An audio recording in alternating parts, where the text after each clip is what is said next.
The story of the Deathly Hallows does not begin in the pages of a fairy tale, nor in the bright light of a happy childhood, but in whispers, in shadows, in the spaces where magic touches fear.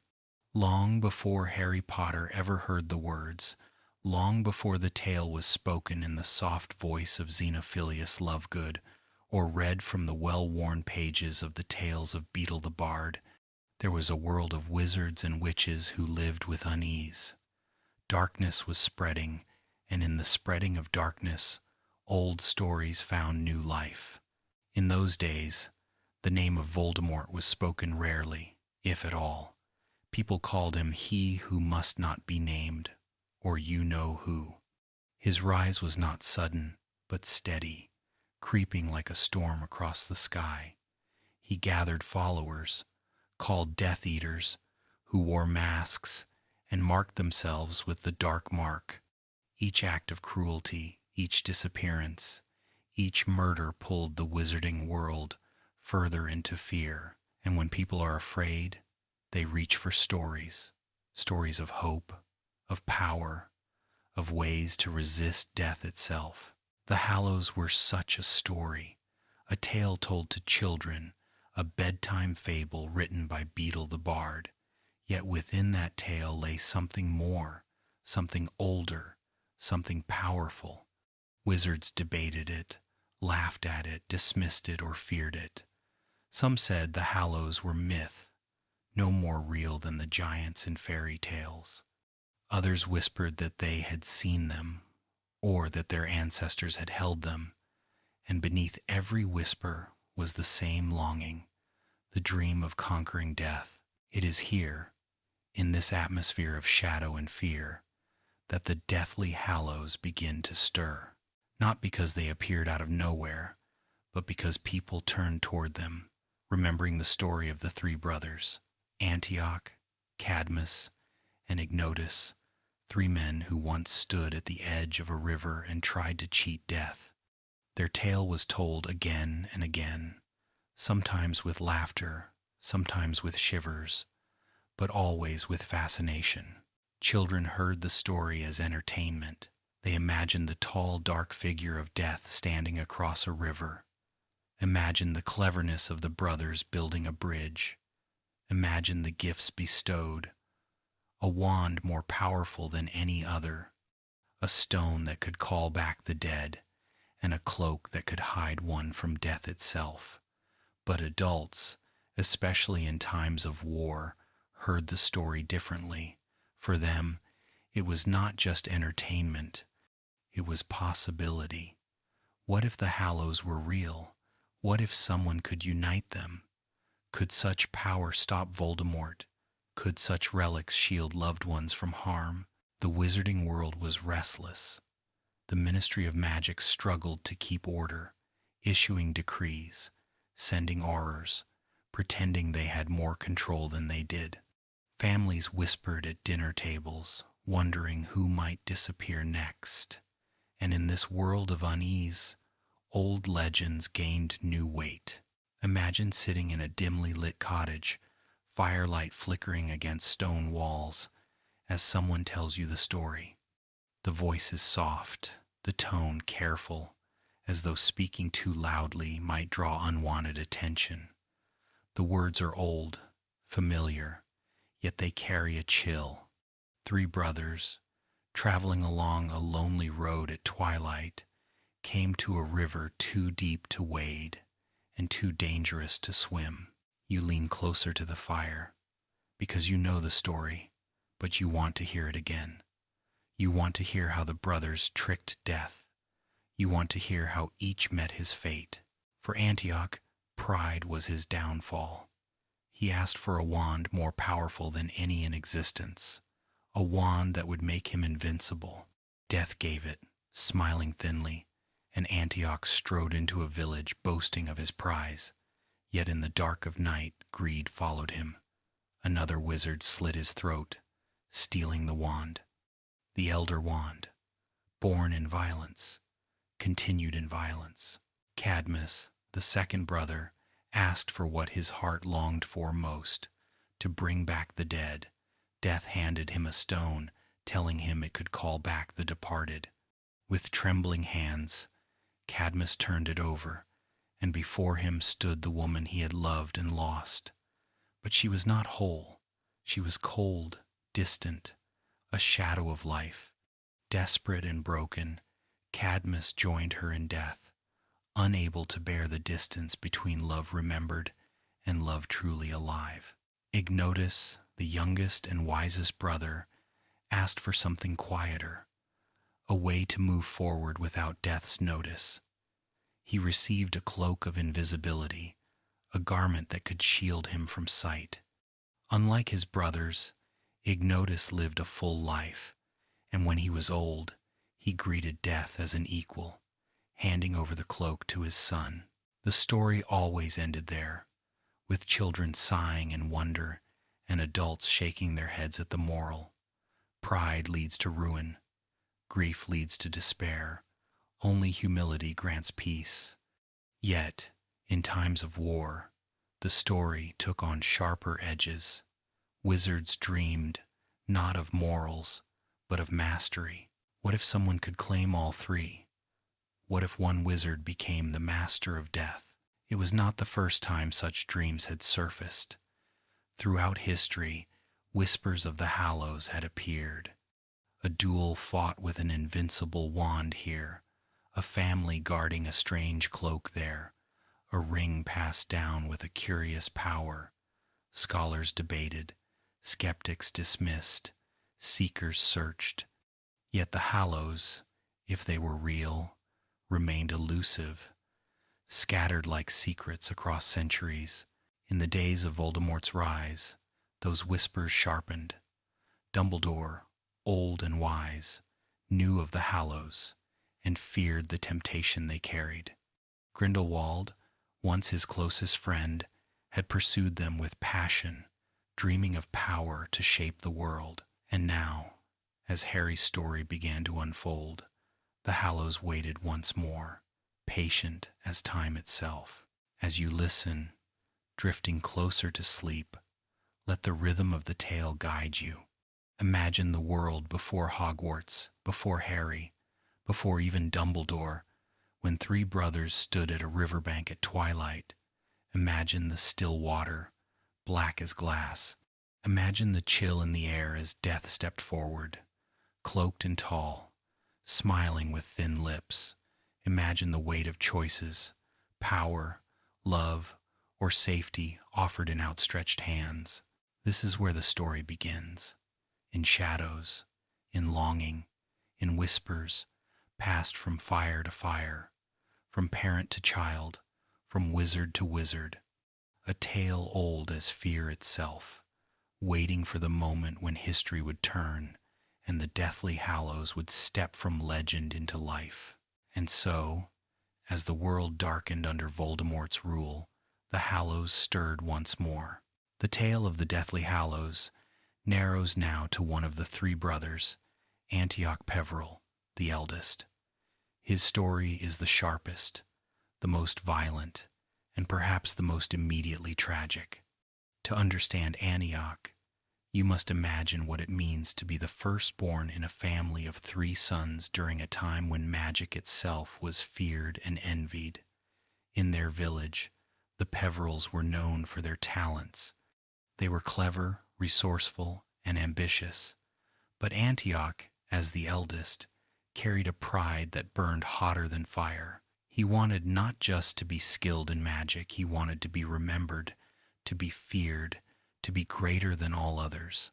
So when the three brothers stood at the riverbank and Death offered them gifts, Antioch's mind leapt instantly to power. He asked for the most dangerous prize imaginable, a wand unlike any other, one that could defeat all rivals.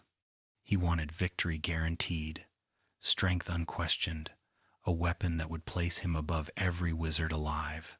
Death, smiling thinly, handed him a wand carved from elder wood, its core unknown, its power unrivaled. In that moment, Antioch's fate was sealed. He walked away from the river with his brothers, the wand clutched tightly in his hand, Already he imagined the duels he would fight, the victories he would claim. Pride filled him, swelling larger with every step. He saw himself as invincible, untouchable, destined for greatness. His brothers, Cadmus and Ignotus, glanced at him with unease, but Antioch did not care. He had what he wanted. He had the Elder Wand. Antioch's downfall came quickly. It is said he traveled to a nearby village, where he boasted of his prize. In the smoky air of a crowded inn, he raised the wand high, telling anyone who would listen that he possessed a weapon given by Death himself. He spoke of its power, of how no one could defeat him now. Drunk with arrogance and wine, he showed the wand to strangers, flaunting it as though it were a jewel. But power flaunted invites envy. Among the listeners was another wizard, one whose eyes narrowed with greed. He watched Antioch boast, watched him stumble to his lodgings, watched him fall into drunken sleep with the Elder Wand beside him. And in the darkest hours of the night, the greedy wizard struck. Antioch never woke. His throat was slit, and the Elder Wand was stolen, its allegiance shifting to its new master. Antioch's story is a warning dressed as a legend. Pride blinds. Power sought for glory brings ruin.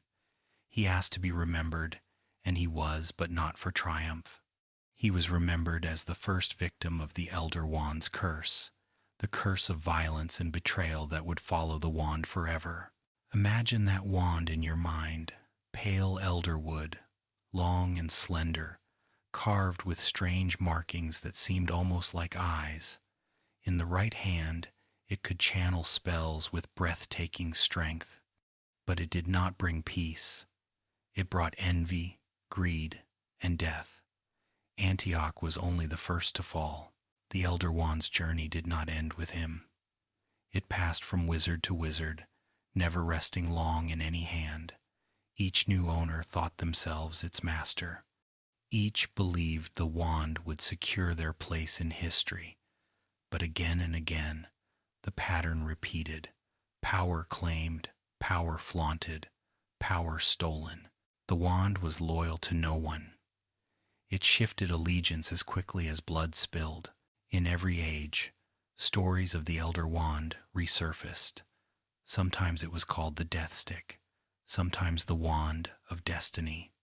Always, it carried the same reputation, undefeatable in battle, yet cursed to bring death to its owner. It was both treasure and trap, shining lure and poisoned chalice. Wizards searched for it across centuries, tracing rumors, dueling rivals, chasing shadows. Some found it, many died seeking it. Antioch's short life remains a lesson not only to those who dreamed of the Elder Wand, but to all who seek power without wisdom. He had been given a chance at life, a chance to step away from death's reach. But his choice was arrogance. He could not see beyond victory, and so his story was short, a bright flare of pride extinguished in a single night. When you picture Antioch, imagine him as tall, proud, his chin raised, his eyes fierce with ambition. Imagine him walking into that inn, voice loud, wand flashing in candlelight. Imagine the silence that followed him, the whispers, the jealousy brewing in corners. Imagine the shadow that crept into his room that night, blade gleaming in moonlight, ending his story before dawn. All because he could not resist boasting of his prize. The Elder Wand, from that moment on, carried the weight of his mistake. Every wizard who held it carried Antioch's ghost, whether they knew it or not. The wand seemed to whisper of power, of victory, of destiny. But beneath those whispers lay the truth. To seek the wand was to court death, and yet people still sought it. Centuries later, Grindelwald would crave it, Voldemort would seize it, and Harry Potter would hold it. Antioch's choice rippled through time, shaping battles, shaping destinies. What began as pride in one man's heart became a thread woven into the entire fabric of wizarding history. As you lie here now, listening to this story, imagine how easily pride can rise, how easily the dream of greatness can cloud judgment. Antioch's fate is not only his, it is the fate of all who mistake power for safety, dominance for legacy. His story is the first of the Hallows, and it sets the tone for all that follow. The river where he stood still flows in imagination. The place where death handed out gifts still lingers in memory. Antioch walked away with a wand that promised everything. He ended with nothing. And the elder wand, humming with power, moved on, as it always would, seeking the next hand, bold or foolish enough to claim it. The elder wand did not die with Antioch Peveril. That was its nature, never to rest, never to stay, never to settle in one hand for long. From the first moment it left him, stolen in darkness, it carried a curse as old as death itself. Each new master believed themselves chosen, destined, invincible. And yet, each master met the same end. Betrayal, murder, the quiet theft of power in the shadows of night. The wand was not loyal in the way an ordinary wand is loyal. It shifted its allegiance to whoever overpowered its owner, no matter how ignoble the act. Victory in combat was enough, even if that victory was cruel, sudden, or undeserved. From Antioch's unnamed killer, the wand moved quickly. Some say the thief himself lasted only weeks, cut down by another who coveted the prize. Others say he traveled with it for a year or two, dueling in back alleys, reveling in his newfound strength, until greed followed him as it had followed Antioch. Whoever he was, his name did not last. That is another truth of the Elder Wand. Most of its owners are forgotten, their lives brief candles snuffed out before they can leave more than whispers. The wand is remembered, not the man. As centuries passed, the wand left a trail of stories. In some villages, it was said to have been wielded by a warlock who could fell an army with a flick of his wrist. In others, it appeared in the hands of a witch who performed healing miracles so profound that some called her saintly, until she, too, was killed, the wand torn from her hand. A wand that could heal as easily as harm was still only a tool, and in the wrong hands it invited death. The legends multiplied. One chronicler in the Middle Ages wrote of Barnabas Deveril, a dark wizard infamous for cruelty. With the elder wand, he rose swiftly, feared across Britain, undefeated in battle. For a time, he seemed unassailable. His reign spread terror, and whispers of the death stick filled the land. But as always, envy grew. Eventually Barnabas was slain by another who craved the wand's strength. His name lived on in stories of darkness, a cautionary tale told to frighten apprentices who dreamed too eagerly of power. The elder wand was both his crown and his downfall. Again and again the cycle repeated. A wizard claimed it, paraded it, gloried in it. Then, inevitably, another struck, and the wand shifted allegiance. No bloodline, no oath, no magic could hold it forever. It was bound to death's design, bound to movement, bound to betrayal. In time, wand lore itself began to circle around its legend. Ollivander's ancestors, craftsmen of wand-making, spoke of the elder wand in hushed tones. They called it unbeatable but cursed. They noted its strange construction, elder wood, rare and fabled for difficult magic, combined with a core that was never fully agreed upon. Some said it held the hair of a thestral, a creature visible only to those who had seen death. Others suggested a fragment of death's own shadow had been bound into it. Whatever its truth, the wand inspired awe and fear in equal measure. The Elder Wand was not just a weapon, it was a story that shaped behavior. Wizards sought it, not only for power but for prestige. To hold it was to step into legend, to join a lineage stretching back to the Peverells. Yet those who held it never seemed to see the pattern clearly. They believed they would be the exception. They believed their mastery would last. They believed wrong. Consider what it means to live with such a wand. Every duel you fight, you win. Every spell you cast feels sharper, brighter, stronger. The wand hums in your hand like a living thing, a companion that magnifies your will. You stand taller. Fear retreats from you, but so too does peace.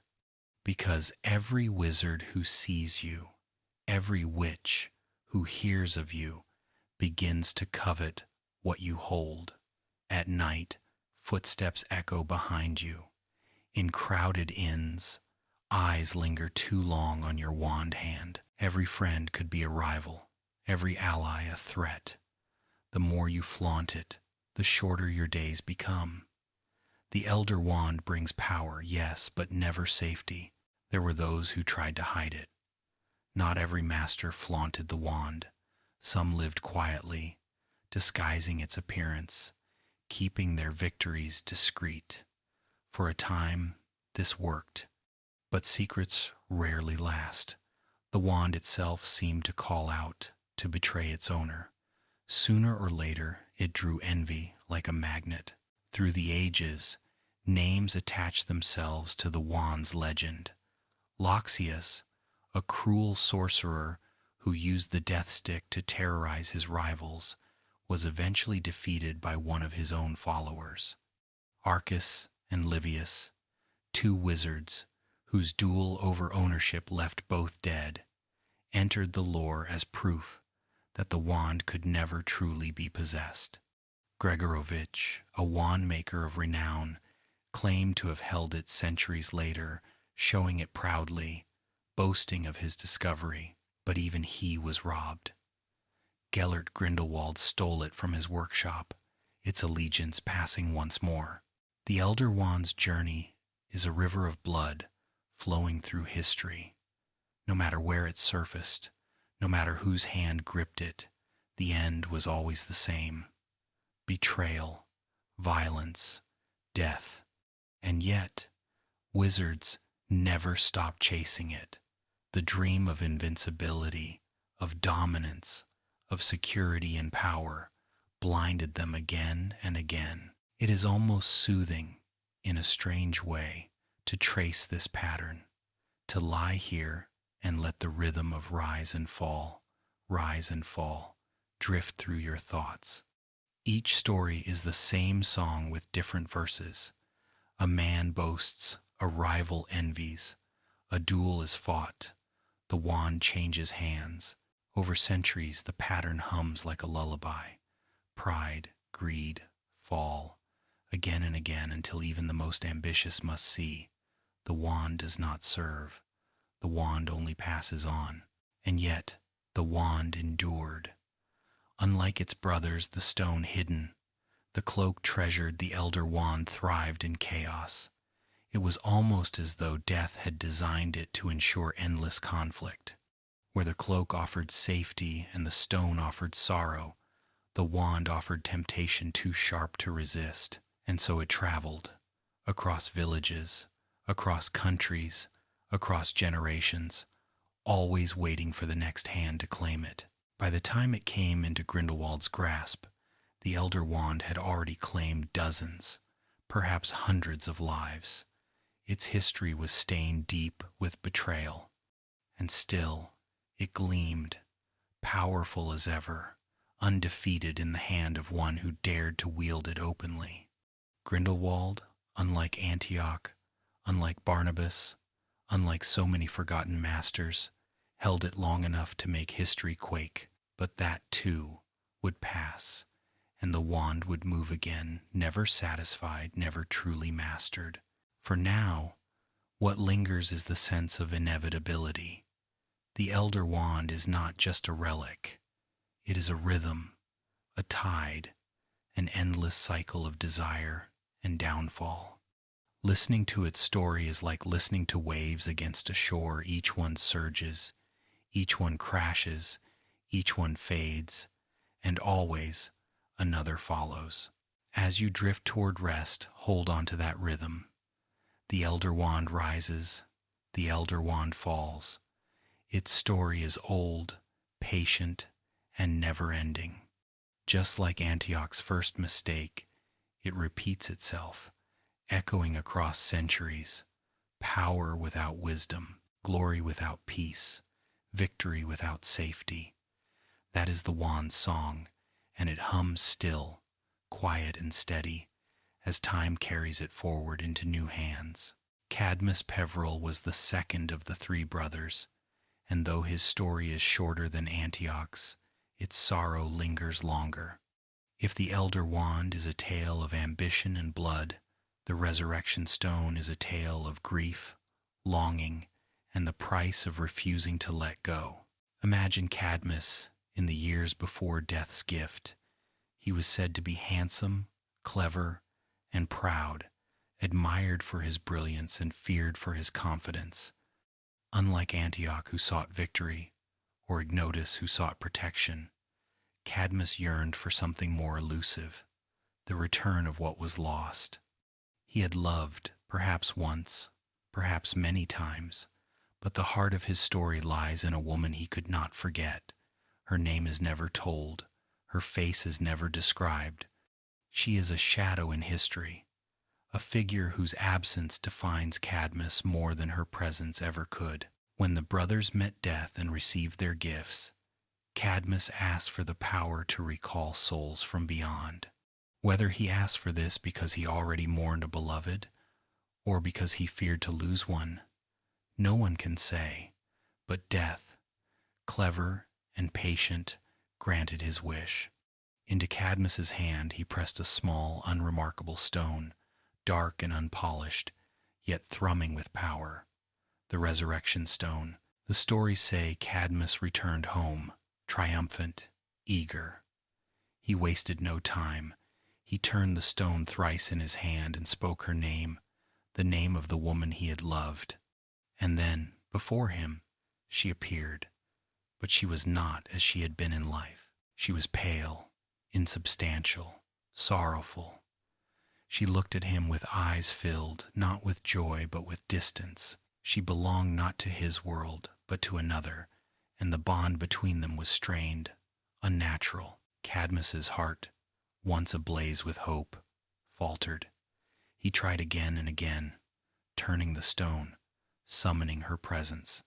Each time she came, but each time the same, colder, thinner, filled with sadness that she could not stay. He walked with her through fields, spoke with her by firelight, but the warmth he longed for never returned.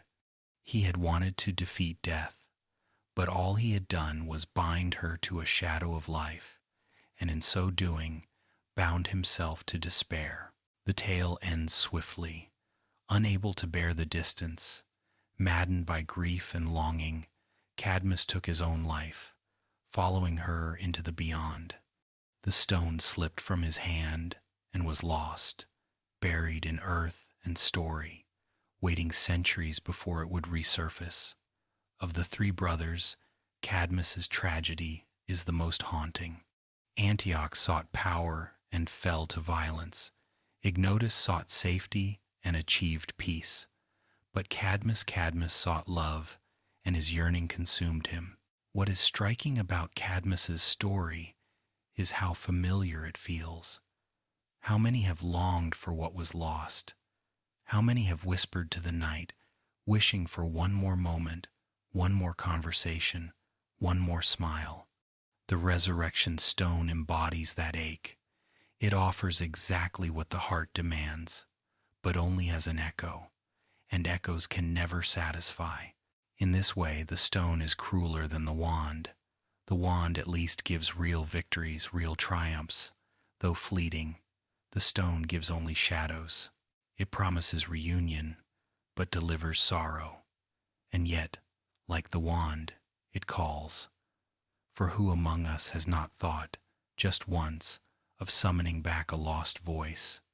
The temptation is universal, which makes the stone's warning all the more poignant. Generations later, the stone reappeared. Legends tied it to the Peverils, but its location remained a mystery. Some said it was buried in Cadmus's grave. Others claimed it was lost to river or forest. For centuries, it was gone from wizarding sight, until fate wound its slow path toward the Gaunt family, descendants of the Peverils through line of blood and name. The Gaunts were poor, bitter, clinging to scraps of noble lineage. Among their treasures was a ring black, old, carved with the Peveril crest. The stone was set into it, though its true nature had been forgotten. To them, it was simply an heirloom, proof of descent, a talisman of pride. They passed it down, generation after generation, never realizing the shadow of death they carried on their finger. It is a strange thought that something of such power could hide in plain sight. The Gaunts cursed their poverty, quarreled, dwindled, yet on one finger lay the second hallow, unrecognized. Perhaps this was death's design. Perhaps the stone was meant to slumber until one appeared foolish or desperate enough to stir it awake again. That someone, centuries later, was Tom Riddle, a boy who would become Lord Voldemort, who stumbled upon his grandfather's shack and claimed his legacy. In the ring, he saw not the hallow, but a symbol of heritage, proof of blood that tied him to greatness. He wore it not to summon love, but to anchor his soul, for he too would try to defy death, though not as Cadmus had. Voldemort twisted the ring into a Horcrux, binding life to object, staining the hallow with darker magic still. How strange that two men separated by centuries, Cadmus, who longed for love, and Voldemort, who rejected it, would both lay their hands on the same stone. One died by its sorrow, the other cursed by its corruption.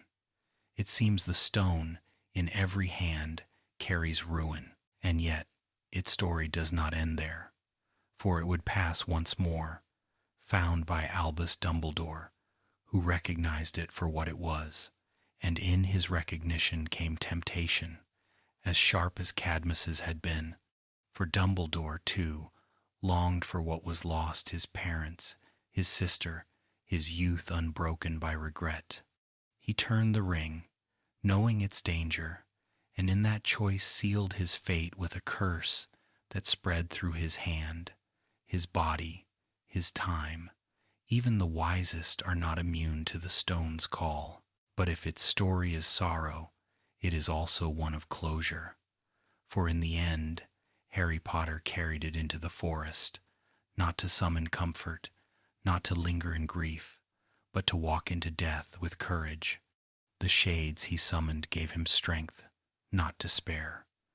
They walked beside him not as shadows to chain him, but as companions to steady his steps. And when the task was done, he let the stone fall, buried once more among forest roots. For the first time, perhaps, the stone served not to torment, but to soothe. This, then, is Cadmus's legacy, a warning, a story of how longing can consume, and how peace is found not in summoning the dead, but in carrying them within. The resurrection stone, dark and small, lies at the heart of that lesson. As you drift toward sleep, imagine the stone in your palm cool, heavy, ancient. Imagine turning it thrice and feeling the brush of voices long gone. Imagine the ache in Cadmus's heart, the joy that turned swiftly to sorrow, the lesson carved into centuries of silence. And then imagine letting it fall, letting it rest, the sound of it striking earth gentle and final.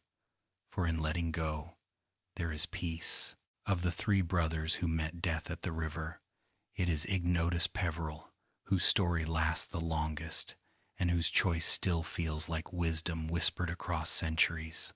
Where Antioch demanded strength and Cadmus begged for reunion, Ignotus asked only for a way to live without death's shadow always upon him.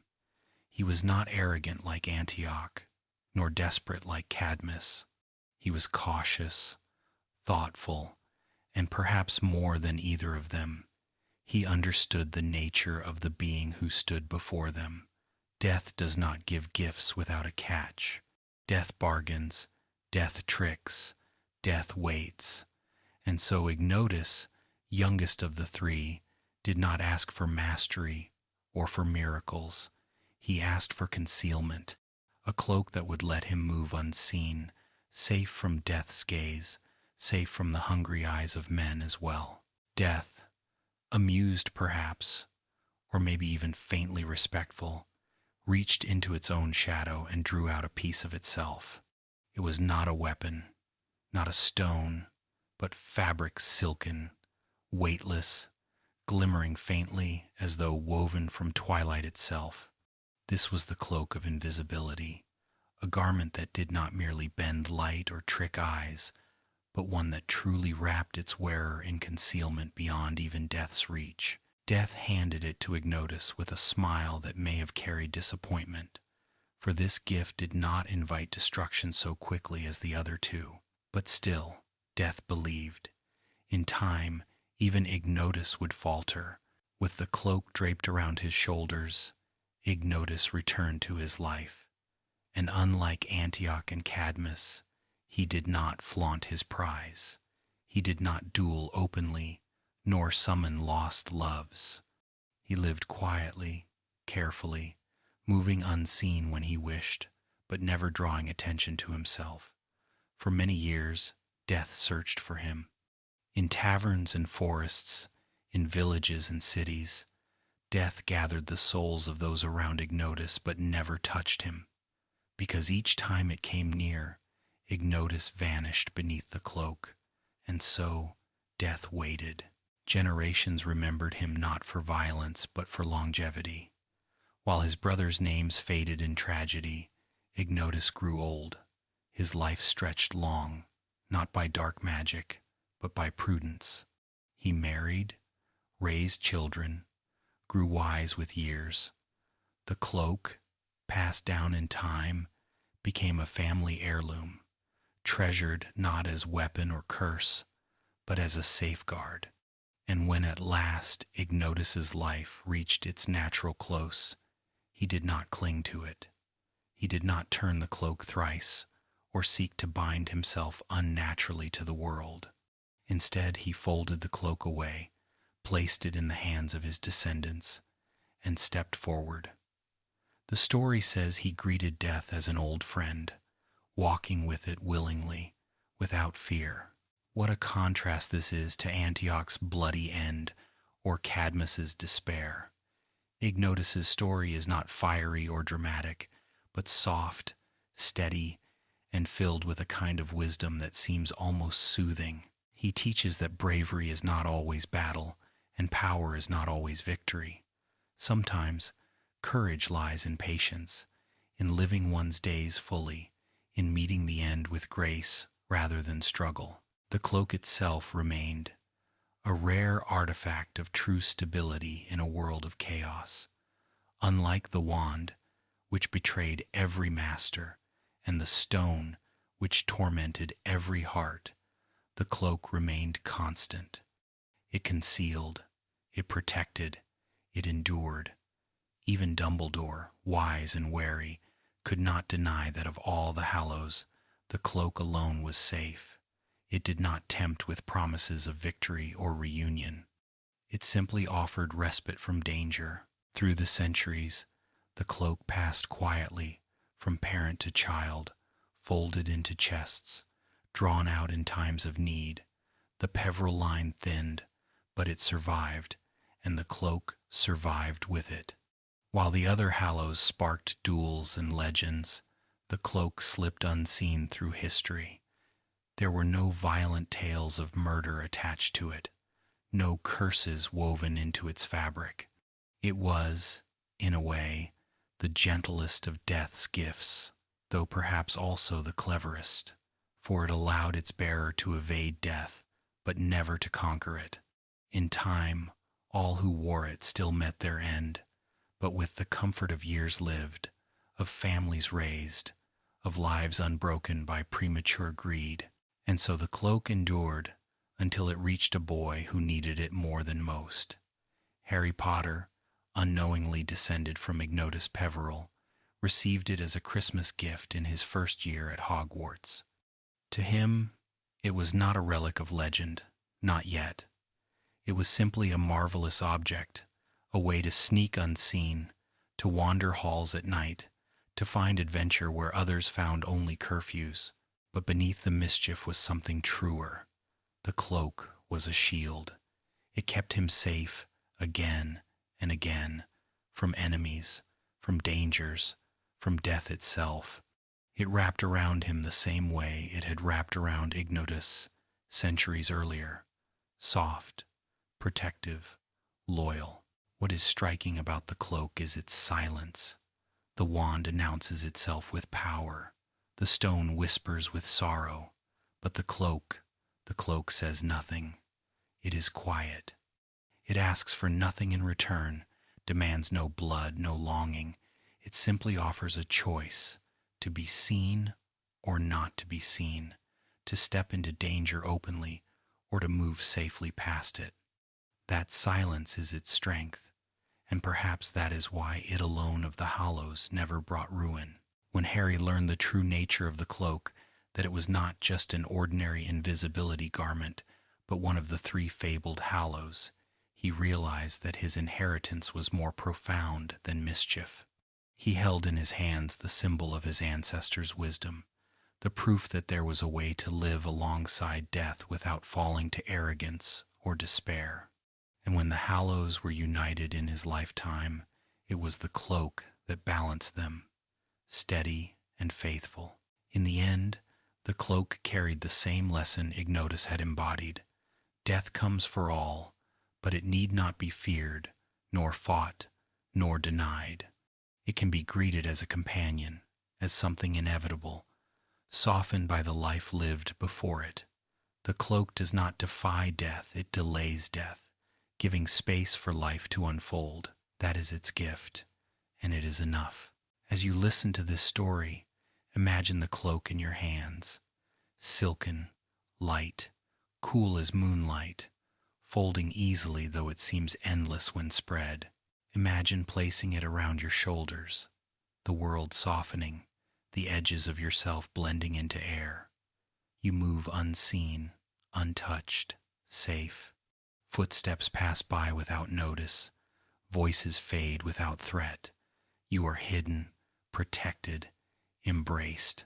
This is the gift of the cloak, not to make you a conqueror, not to make you a fool of longing, but to give you peace. And when the time comes, whether in story or in dream, you may fold it away, lay it gently aside, and step forward without fear.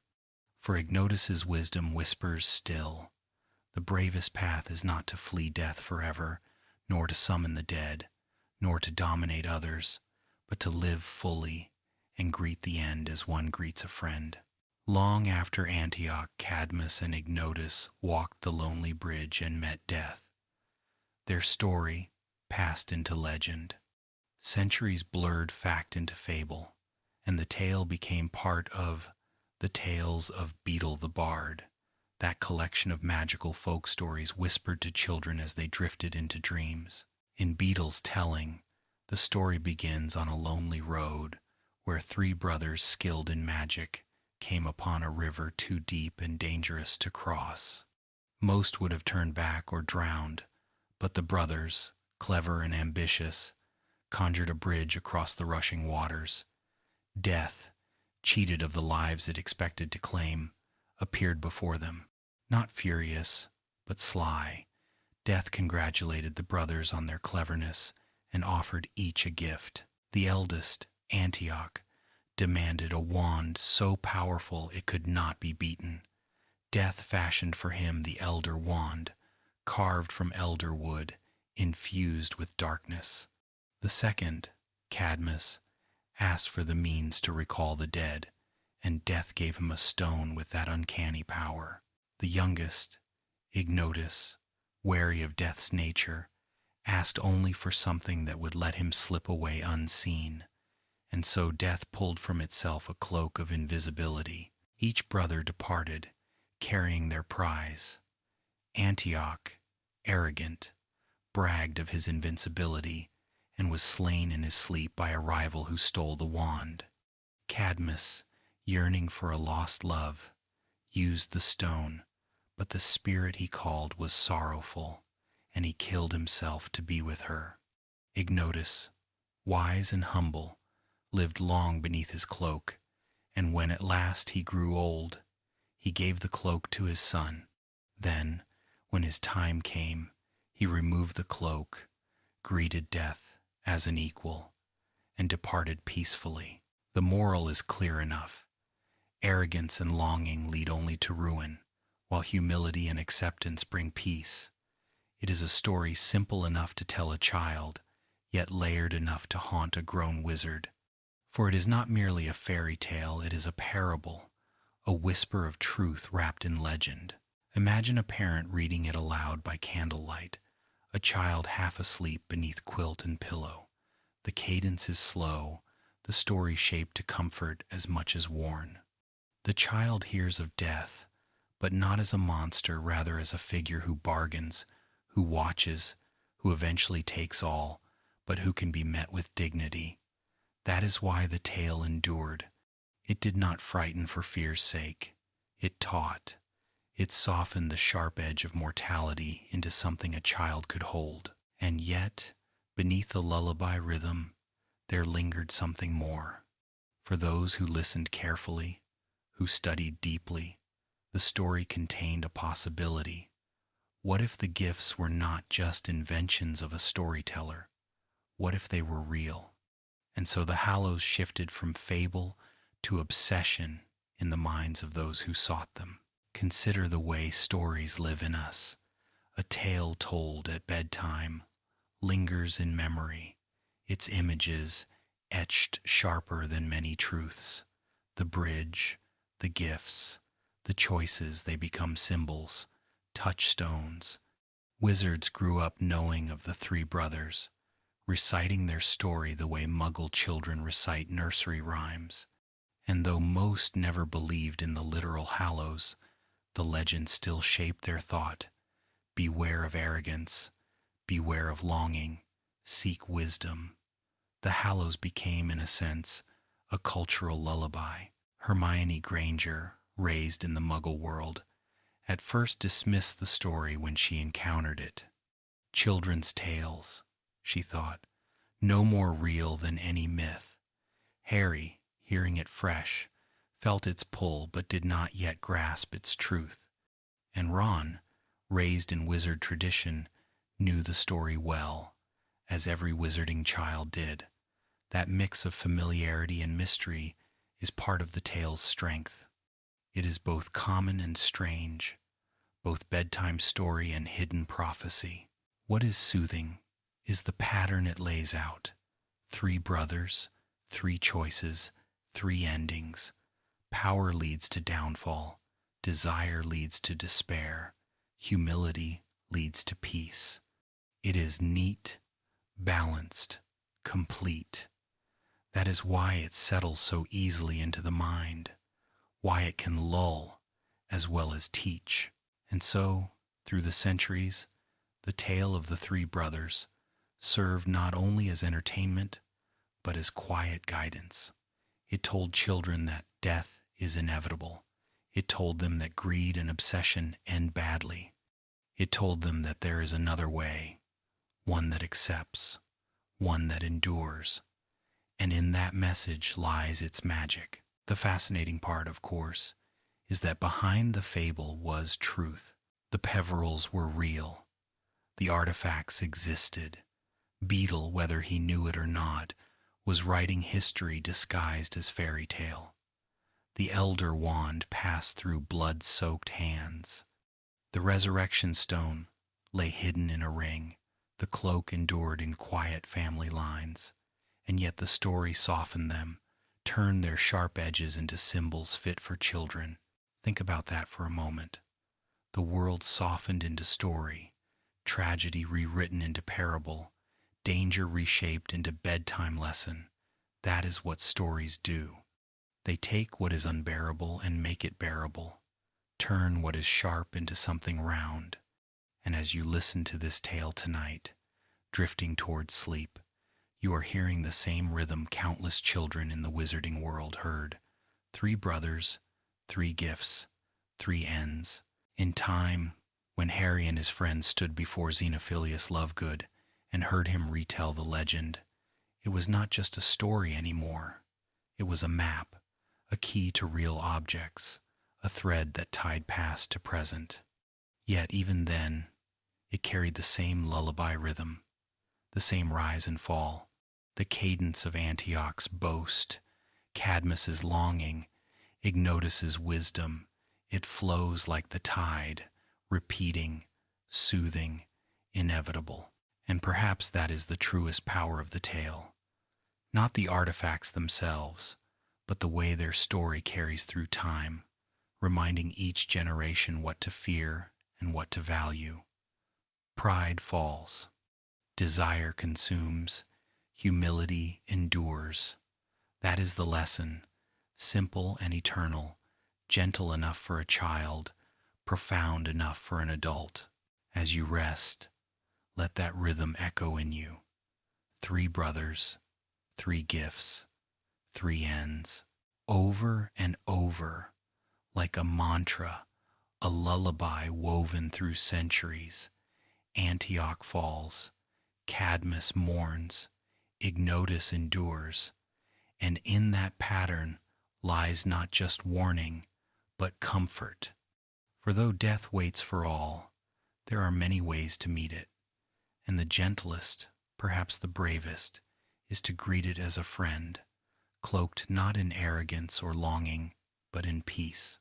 Stories have a way of settling into the bones of culture, like echoes that never truly fade. The Deathly Hallows, though born of a single family's fate, became such echoes. They lived in whispers, in bedtime tales, in scholarly speculation, and in tavern gossip. They were, to some, myth alone. To others, they were a holy grail, a promise of dominion over death itself. To most, they were simply a story too strange, too neat, too perfect to be anything but fiction. And yet, generation after generation, the rumor returned. Somewhere, a wizard would claim to have traced the line of Antioch's wand. Somewhere else, another would whisper that Cadmus's stone lay buried in a forgotten grave. And sometimes, in the quiet corners of wizarding villages, someone would mention a cloak that seemed to never fray, never fail. The Hallows drifted between certainty and doubt, never quite vanishing, never fully believed. It is almost soothing to trace this ebb and flow. Think of history as a tide. Curiosity rises, then skepticism washes over it. The Hallows surface in rumor, then sink into dismissal, then rise again, then sink, on and on, century after century. Their story flows like waves upon the shore. In the medieval period, when belief in magical relics was at its peak, the Hallows were taken more seriously. Wizards chased the Elder Wand across dueling grounds, convinced they had found it, only to lose their lives in pursuit. Some claimed to see the resurrection stone in the rings of old pure blood families, mistaking mere jewelry for something far darker. Cloaks, too, were prized, though most were ordinary invisibility cloaks that frayed and failed in time. A true cloak like Ignotus's was so rare that those who possessed one kept it secret, hidden, folded away as an heirloom rather than a weapon. Then came centuries of skepticism. Scholars dismissed Beetle's tale as allegory, nothing more. Death cannot be cheated, they wrote, and no object can achieve such miracles.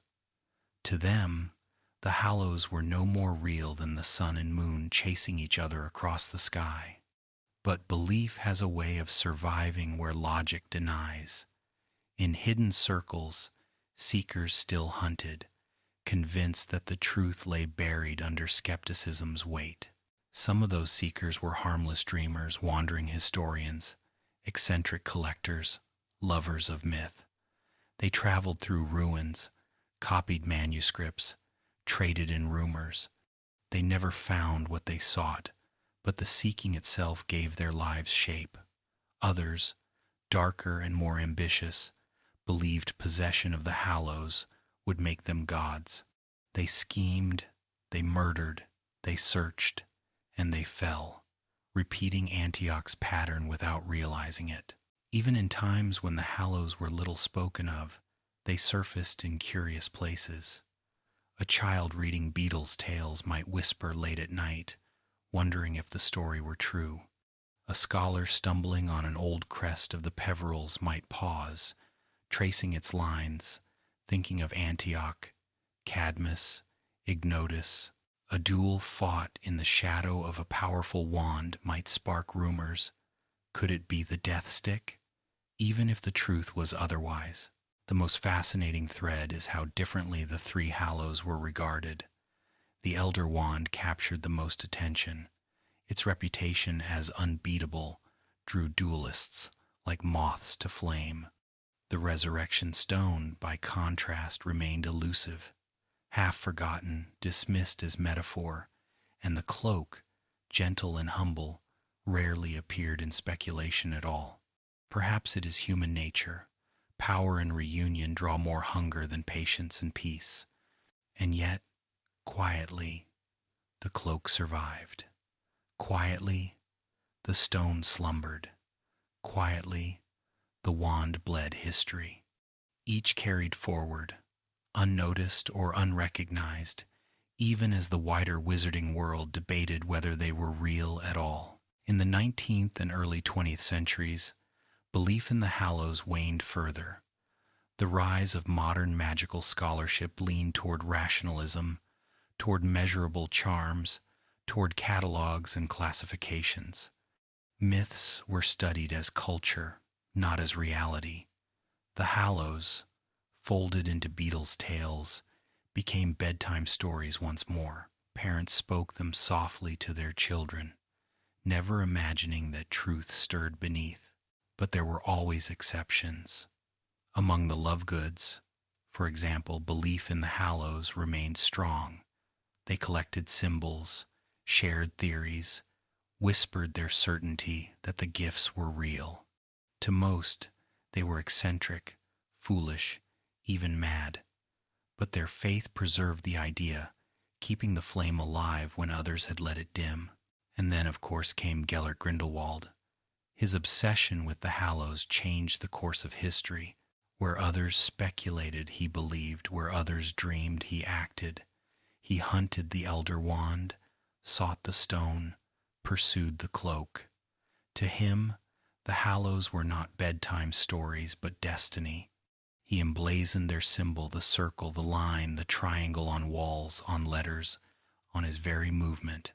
For him, the Hallows promised not just mastery over death, but mastery over the world.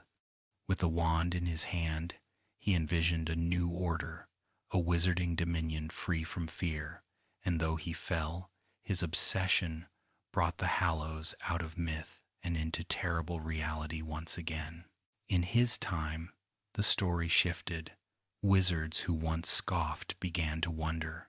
Scholars who dismissed the tale began to revisit old manuscripts, and those who feared Grindelwald's power whispered that perhaps the old bedtime story was not a story at all. By the time Voldemort rose, the Elder Wand's legend was firmly entrenched. He, too, hunted it, convinced that with its power he could finally be invincible. Yet, like Antioch before him, he failed to see the curse written into its nature. What is soothing in all of this is the rhythm of repetition. Across centuries, across wars and generations, the same cycle plays out. Doubt, belief, obsession, downfall.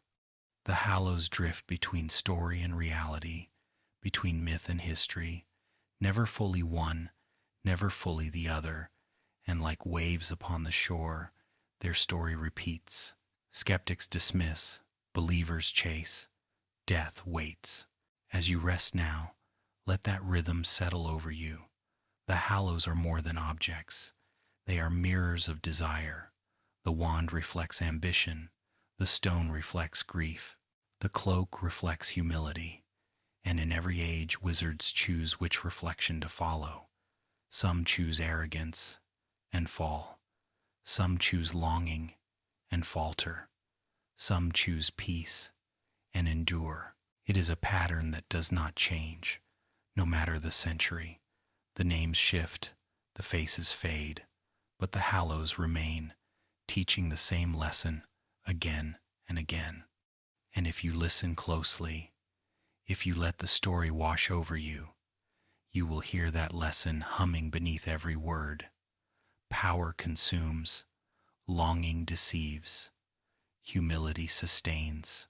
The Hallows are not just relics. They are rhythms. They are stories. They are lullabies whispered through time.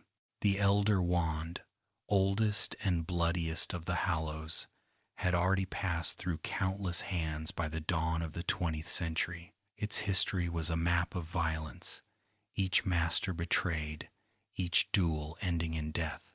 And yet, despite centuries of blood, the wand still gleamed, still promised what it had always promised: invincibility. Wizards continued to believe they would be the one to master it, the one to break the cycle. They were always wrong.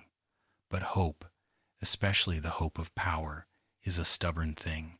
By the late 1800s, the wand was in the possession of Mikhail Grigorovich, a respected wand maker in Eastern Europe. To him, the wand was not just a tool but a prize, a discovery he could boast of, a jewel in his collection. He claimed to be studying it, trying to unravel its secrets. Perhaps he dreamed of reproducing it, crafting wands of equal power, spreading its strength beyond a single master. But Grigorovich underestimated what it meant to hold the Elder Wand. He spoke too freely, allowed rumors to spread too widely, and soon envy circled him as it had circled so many before. It was in this moment of pride and vulnerability that a young wizard named Gellert Grindelwald came into the story. Brilliant, ambitious, already hungry for change, Grindelwald sought the Hallows not for curiosity, but for conquest. To him, they were not myth, not bedtime story, but destiny. When he broke into Grigorovich's workshop, he did not hesitate. He stunned the wand maker, stole the wand, and fled, its allegiance shifting to him in that instant of defeat.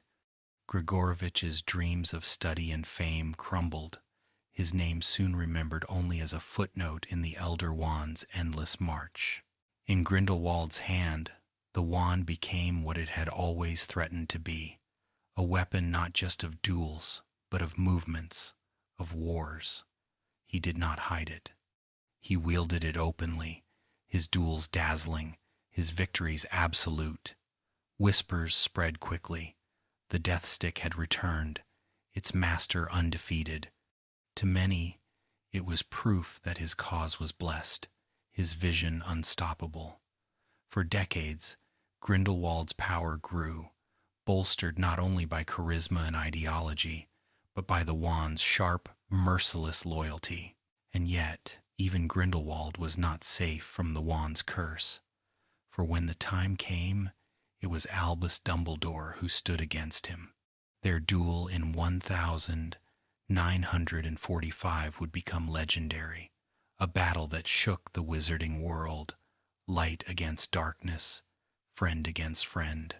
Dumbledore emerged victorious, and the Elder Wand, recognizing defeat, shifted its allegiance once more. Grindelwald's empire collapsed, and he was imprisoned, his great dream reduced to a cell. The wand moved on, gleaming in Dumbledore's hand. For decades after, Dumbledore held the Elder Wand, but unlike its previous masters, he did not flaunt it. He did not boast of invincibility.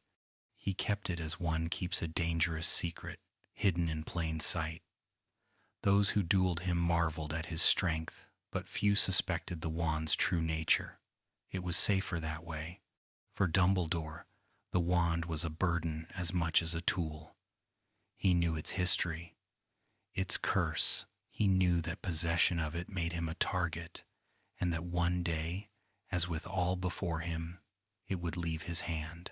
Still, he wielded it with wisdom, using its power not for conquest, but for protection.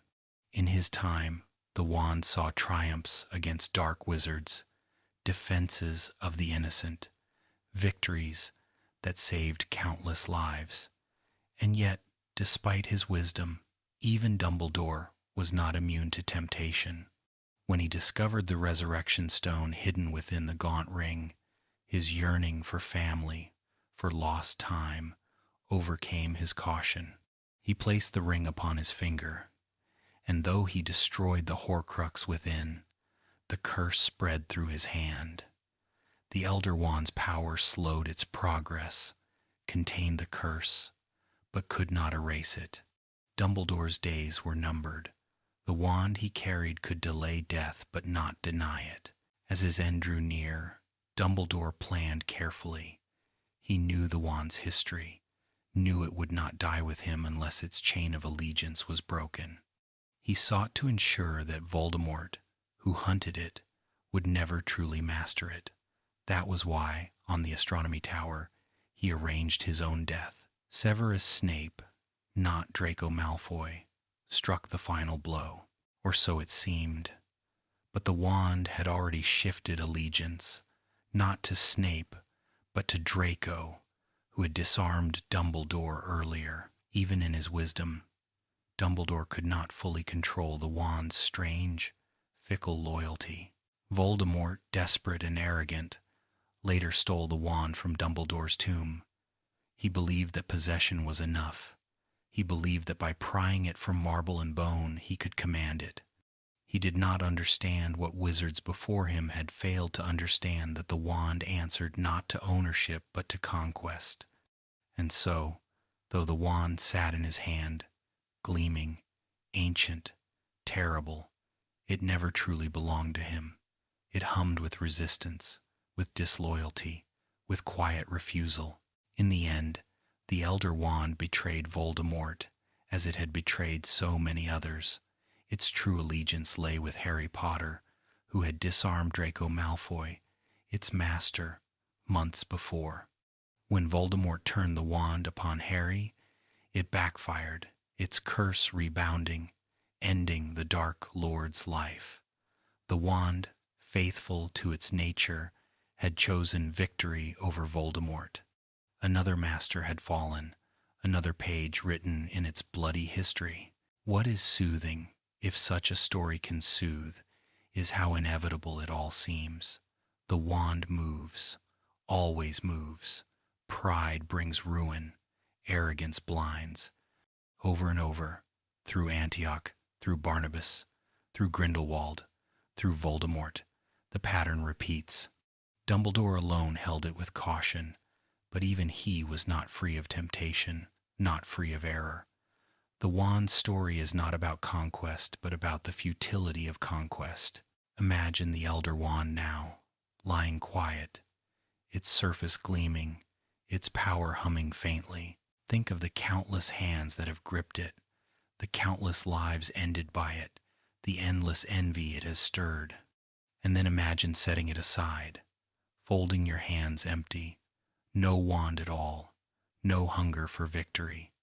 There is peace in that image. The wand cannot harm you if you do not seek it.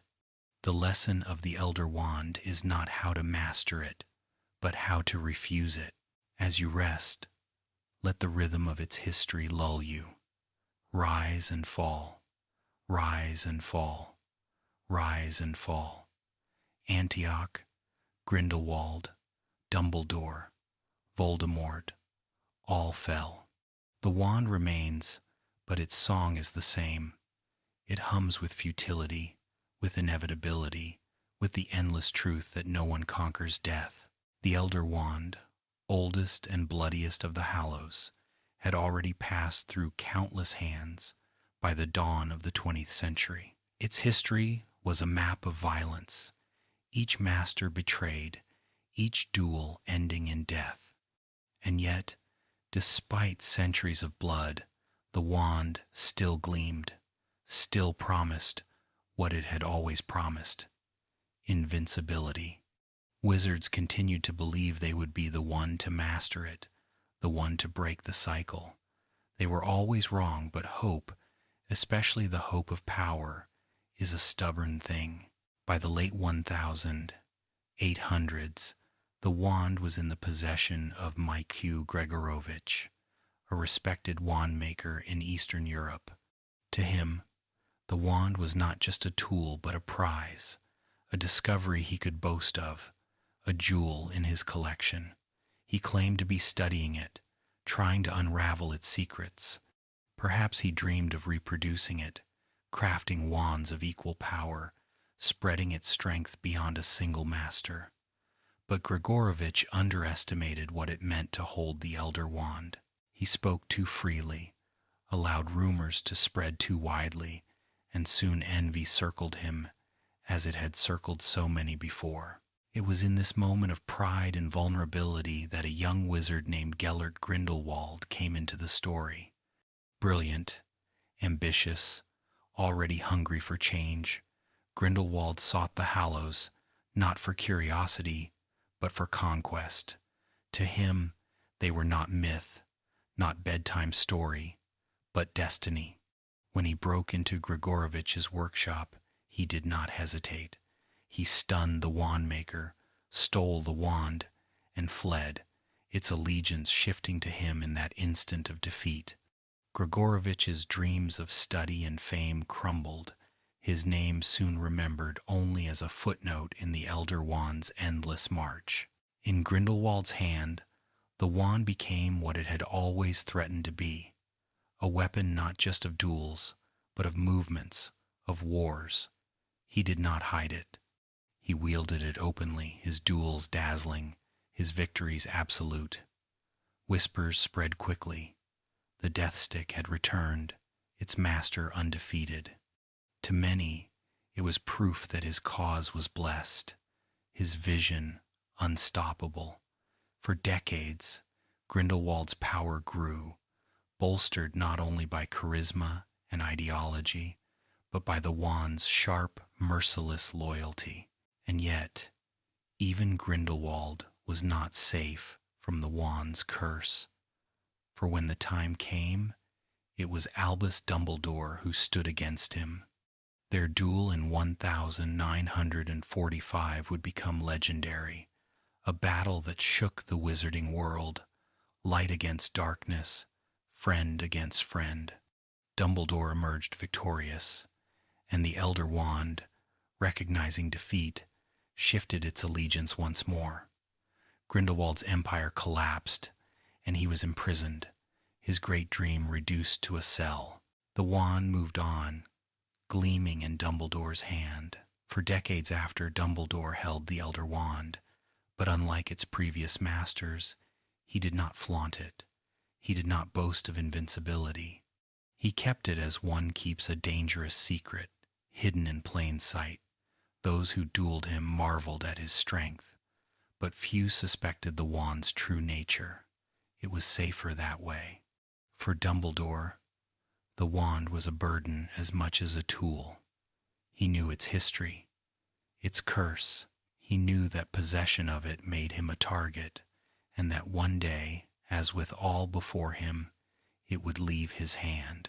Still, he wielded it with wisdom, using its power not for conquest but for protection. In his time, the wand saw triumphs against dark wizards, defenses of the innocent, victories that saved countless lives. And yet, despite his wisdom, even Dumbledore was not immune to temptation.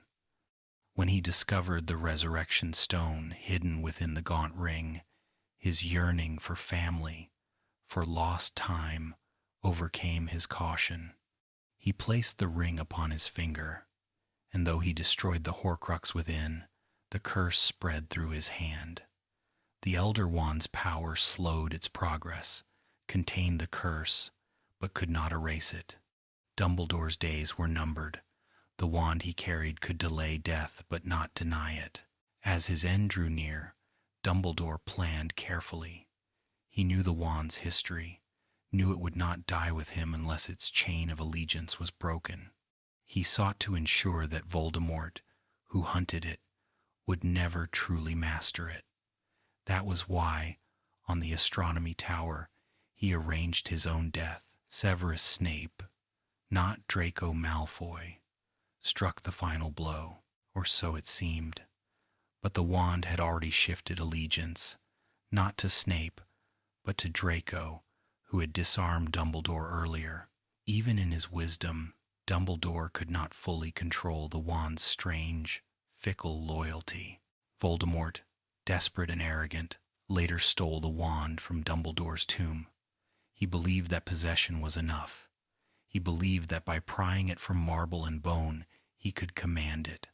He did not understand what wizards before him had failed to understand, that the wand answered not to ownership, but to conquest. And so, though the wand sat in his hand, gleaming, ancient, terrible, it never truly belonged to him. It hummed with resistance, with disloyalty, with quiet refusal. In the end, the Elder Wand betrayed Voldemort, as it had betrayed so many others. Its true allegiance lay with Harry Potter, who had disarmed Draco Malfoy, its master, months before. When Voldemort turned the wand upon Harry, it backfired, its curse rebounding, ending the Dark Lord's life. The wand, faithful to its nature, had chosen victory over Voldemort. Another master had fallen, another page written in its bloody history. What is soothing, if such a story can soothe, is how inevitable it all seems. The wand moves, always moves. Pride brings ruin, arrogance blinds. Over and over, through Antioch, through Barnabas, through Grindelwald, through Voldemort, the pattern repeats. Dumbledore alone held it with caution, but even he was not free of temptation, not free of error. The wand's story is not about conquest, but about the futility of conquest. Imagine the Elder Wand now, lying quiet, its surface gleaming, its power humming faintly. Think of the countless hands that have gripped it, the countless lives ended by it, the endless envy it has stirred, and then imagine setting it aside, folding your hands empty, no wand at all, no hunger for victory. There is peace in that image. The wand cannot harm you if you do not seek it. The lesson of the Elder Wand is not how to master it, but how to refuse it. As you rest, let the rhythm of its history lull you. Rise and fall, rise and fall, rise and fall. Antioch, Grindelwald, Dumbledore, Voldemort all fell. The wand remains, but its song is the same.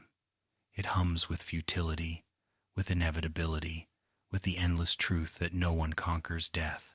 The symbol appeared first as a simple doodle, drawn on a piece of parchment, a triangle enclosing a circle, bisected by a straight line.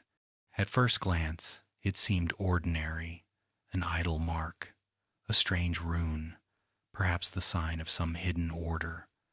Hermione, with her encyclopedic knowledge of magical lore, could not place it immediately, and that fact alone was strange. She prided herself on knowing symbols, runes, and ancient scripts, yet this mark eluded her. It haunted the pages of the tales of Beedle the Bard, left by Dumbledore's hand, and it would later shimmer in the house of the Lovegoods, carved into walls, etched into memory. For Harry, the mark stirred something deeper. He had seen it once before etched into a stone at Godric's Hollow, marking the grave of Ignotus Peveril. He had not understood its meaning then, only noted its peculiarity. Now, as the war raged on and mysteries thickened, the sign returned, insistent, demanding attention. It was in the crooked house of Xenophilius Lovegood that the truth unfolded.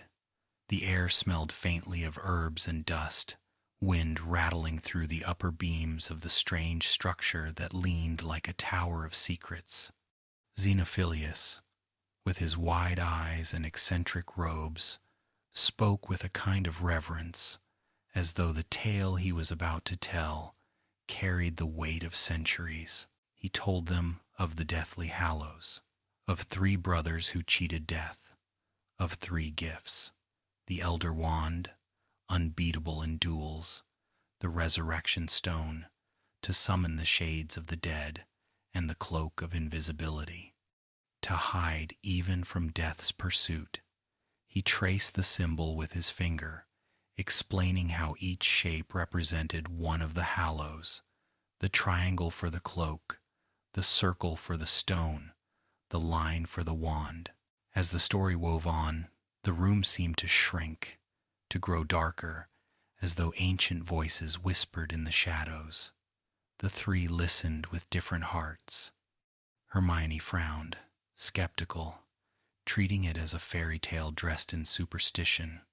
Ron leaned forward, fascinated, drawn by the romance of legend, by the possibility that such objects could exist. Harry felt something stranger still a pull, deep and instinctive, as if the story had been written not only in books but in his very blood. The symbol gleamed in his mind, simple yet profound: triangle, circle, line. He saw it on graves, in books, in whispers. It was not merely a mark, it was an idea. The unity of 3, the path to becoming the master of death. And what does it mean, to be master of death? Is it to rule over mortality, to live forever, untouchable?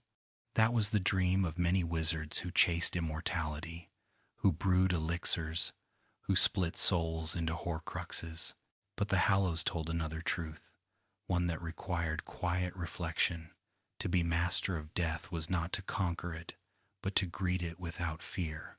The symbol was a reminder, a map, a puzzle to be lived rather than solved. Xenophilius's voice trembled with belief. He had dedicated himself to the Hallows, certain that the tale was real, certain that to unite them was to transcend human limits. He believed so deeply that he carved the sign into his home, wearing it openly, almost defiantly. To him, the Hallows were not just myth, but mission. Hermione's doubts grew sharper as he spoke. She argued, pressed for evidence, treated the tale as a fairy story from Beetle the Bard, useful for lessons but not for history. She bristled at Xenophilius's certainty, her voice tight with rational defiance. To her, the world was built on fact, and facts left little room for fairy tales. Ron listened, torn between belief and wonder. Raised on wizarding lore, he had heard countless stories, many of them wild, many of them exaggerated. But something in this tale, in the way the symbol fit with what they had seen, the wand, the stone, the cloak, felt different. He wanted to believe. Belief warmed him, filled him with the thrill of adventure. And Harry felt the story settle deep into his bones. The cloak was already his. The stone, though hidden, was bound to him. The wand's legend hovered over everything, waiting in shadows. The Hallows seemed not just objects, but threads woven through his life, threads drawing him toward some inevitable destiny. The house creaked as Xenophilius finished. Silence lingered, heavy, broken only by the faint crackle of the fire. The symbol seemed to shimmer in the air between them. Was it real, or was it simply the power of belief? To fall asleep with this story is to imagine that symbol glowing faintly in the dark. A triangle, a circle, a line so simple you could draw it with a fingertip on your palm, so deep it might hold eternity within its shape. Each piece on its own is incomplete, but together they form something more. The cloak, the stone, the wand concealment, remembrance, power, protection, longing, triumph, fear, sorrow, and temptation, bound into three objects that reflect the deepest parts of the human heart. And yet, the moral of the story whispers something softer, that only the brother who chose humility, who chose to walk with death as a friend, found peace.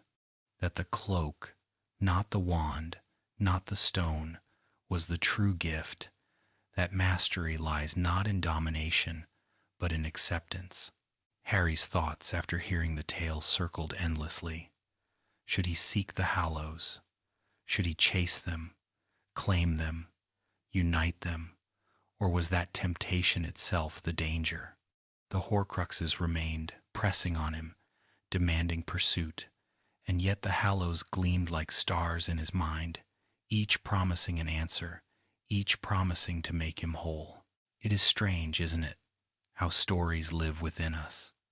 Some we hear as children and forget, others remain, etched into our hearts, whispering at the edges of dreams. The tale of the Hallows is one of those. It carries something older than history, something deeper than fact. It is a story not of objects, but of choices, of brothers who showed what it means to grasp, to mourn, to let go.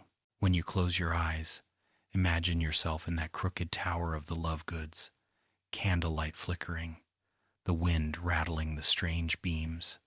Imagine Xenophilius's voice, weaving the tale. Imagine the sign drawn in the air with the tip of a wand, triangle, circle, line.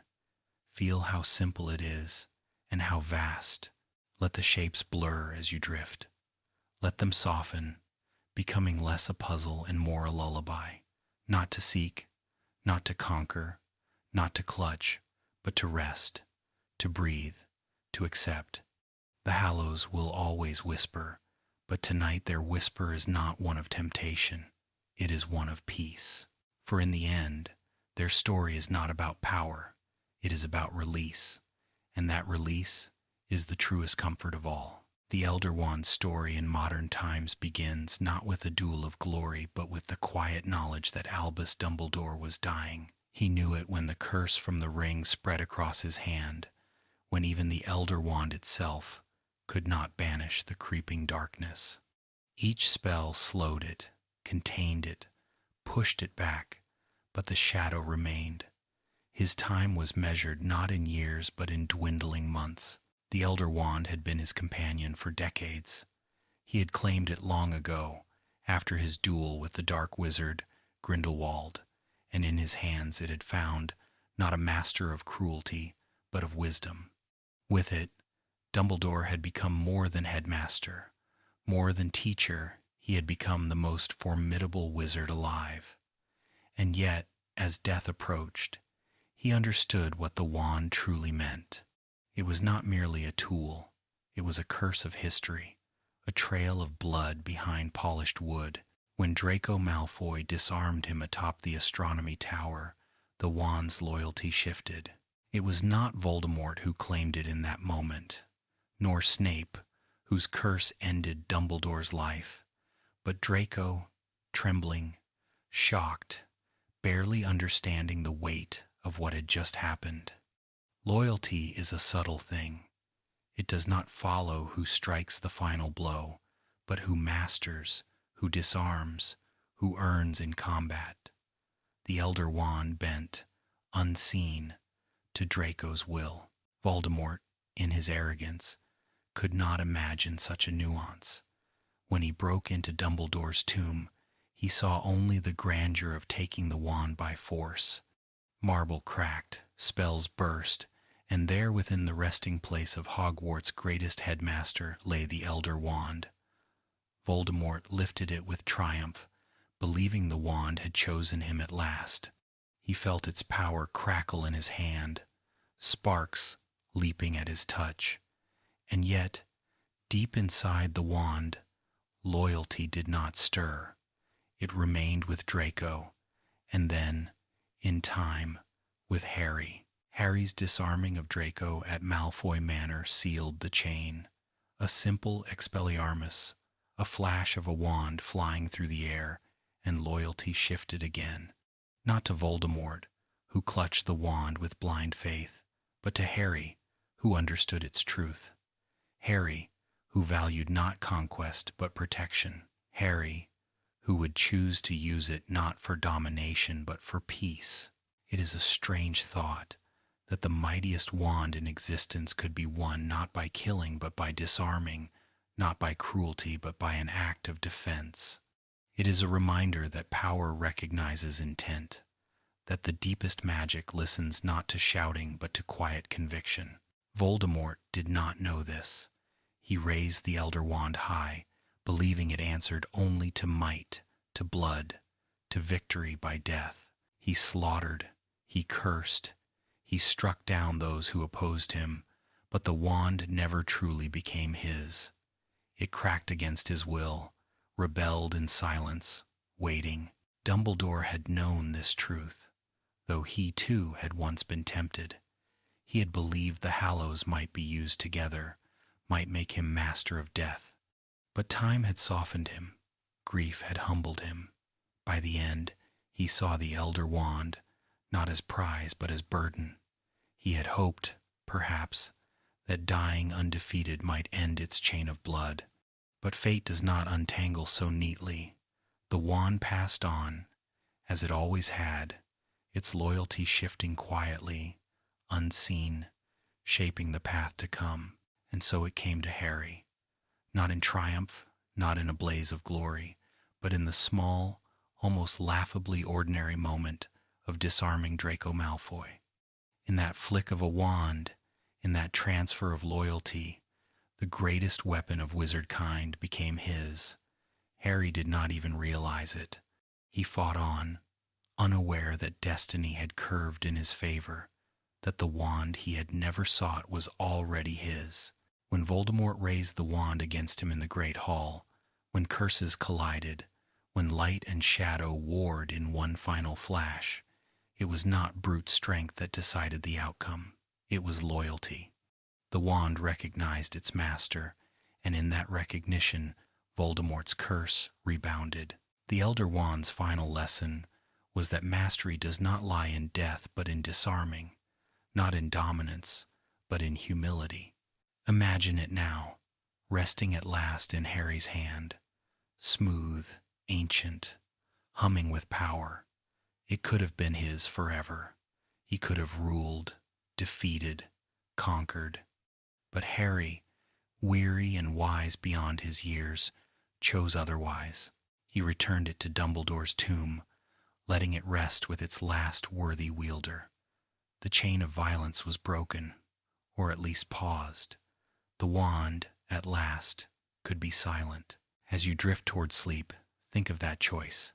Think of the mightiest wand, capable of so much, resting unused, set aside not in fear but in peace. There is comfort in that, isn't there? That even the greatest power can be laid down. That sometimes the bravest act is not to wield, but to release. The Elder Wand's story is one of violence, betrayal, and arrogance, but it ends with quiet, with humility, with rest. And so may you rest now, knowing that power, no matter how fearsome, can always be met with gentleness. The story of the Hallows had been told in Xenophilius Lovegood's crooked house, yet its echo lingered long after they had left. The symbol, triangle, circle, line followed them like a shadow, appearing in Harry's thoughts as he drifted in and out of restless dreams during their long, wandering journey. It seemed so simple, and yet so complete, as though the answer to all things lay within those three shapes joined together. The days of the Horcrux hunt were heavy. Winter pressed against their tent, the air often sharp and unkind. Food was scarce, tempers frayed. They had little to guide them except fragments, guesses, and Dumbledore's cryptic gifts. And into that uncertainty crept the story of the Hallows. Harry turned the words over in his mind again and again. A wand that could not be defeated, a stone that could call back the dead, a cloak that could hide even from death. Could it be true? Could such things really exist? And if they did, what did it mean that the cloak was already his? He remembered it so vividly the first time Dumbledore had given him the cloak, with the note in his first year, "Use it well." He had used it for mischief, for exploration, for adventures that would have horrified most teachers. But beneath it all, he had felt its strange perfection. Unlike other cloaks, it never frayed, never faltered. It was as though it were made for him, waiting, watching, sheltering. Now he knew why. It was not just a tool. It was one of the Hallows. His cloak, passed from Ignotus Peveril through generations, had come into his keeping, not by theft, not by murder, but by inheritance. He had carried a Hallow all along, unaware, wrapped in destiny as much as in fabric. The thought haunted him. If he had one, why not the others? What if the wand and the stone were out there, waiting? The stone, most of all, stirred something deep in him. His parents, Sirius, Dumbledore, so many gone, so many he longed to see. If he could bring them back, even for a moment, how could he not? Ron and Hermione noticed the shift in him. His eyes lingered on the symbol. His hands traced it in the dirt absent-mindedly. He spoke of the Hallows with a conviction that startled them. "If we had them," he would say, voice low but intense, "we could win. We wouldn't need to run, to hide. Voldemort couldn't defeat us." Ron listened, intrigued, his imagination easily caught by the grandeur of the thought. The Elder Wand, who wouldn't want such a thing? To duel and never be bested, to stand against Death Eaters and strike them down effortlessly. It was tempting, and Ron admitted as much, his grin betraying his excitement. Hermione, however, resisted. She pushed back, firm, logical. "They're stories, Harry, fairy tales. Beedle the Bard wrote them for children." She folded her arms, frowned, reminded him of the Horcruxes. "We already know what Dumbledore wanted us to do. Find the Horcruxes. Destroy them. That's the path." But Harry could not let go. The Hallows tugged at him like a tide, pulling him off course. He thought of Dumbledore's gifts, the Deluminator, the book, the snitch, the sword, and wondered if they were clues. If Dumbledore had been pointing him toward the Hallows all along. The possibility glimmered like a light in the darkness, brighter than the uncertain, endless hunt for Horcruxes. The arguments grew sharper. Hermione's voice snapped.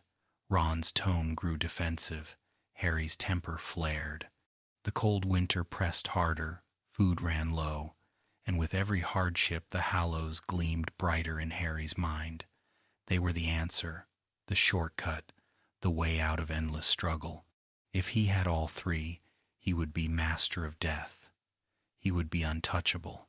But beneath the temptation lay unease. Was this what Dumbledore wanted, or was it another test?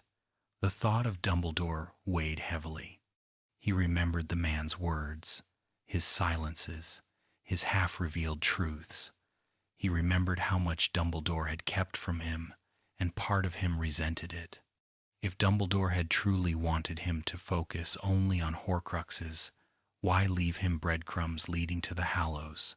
Why hint at more? The nights stretched long in the tent. Wind howled against canvas, snow drifted, and within the small space Harry lay awake, staring at the ceiling. the story of the Hallows circling like a restless bird. He imagined the wand in his hand, flashing, invincible. He imagined the stone turning in his palm, his parents' faces appearing, his heart lifting at their smiles. He imagined the cloak, his cloak, wrapping him safe from every gaze. And then he imagined the three together, triangle, circle, line, the whole symbol glowing, pulsing, promising, master of death. The phrase itself was intoxicating. It sounded like triumph, like victory, like the end of fear. But what does it truly mean, to be master of death? Not to cheat it, not to hide from it, but to accept it. That truth hovered, half seen, but Harry could not yet understand it. He was young, grieving, desperate for guidance. To him, then, mastery sounded like control, not acceptance. And so the Hallows glittered dangerously in his thoughts, both promise and peril. Hermione saw the danger clearly. She reminded him, over and over, that power was seductive, that Voldemort himself had fallen into the same trap, chasing immortality, chasing mastery. She reminded him that the Hallows were not their task, but Harry, restless, half-believing, could not release the thought. In the end, the Horcruxes called him back. The reality of their task, the locket, the cup, the diadem, the snake pulled his focus. But the Hallows remained, a whisper in the background, tempting, waiting. For the Hallows are like that. They do not shout, but they linger. They live in the corner of your mind, in the flicker of desire, in the quiet voice that says, "What if?"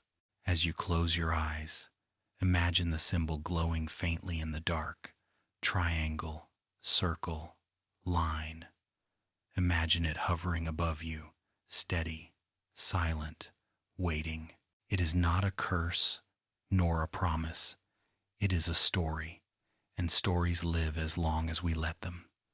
You need not chase it. You need not fear it. You may simply watch it, soft and quiet, until it fades into sleep. Temptation is a quiet thing. It does not roar or strike, but it lingers, whispering, promising. For Harry, the Deathly Hallows became that temptation. Even as he trudged through forests, slept in a tent beneath cold skies, and hunted Horcruxes with weary friends, the Hallows lived in his thoughts. They glimmered there, sharp and bright, as if they might solve everything. The cloak was already his.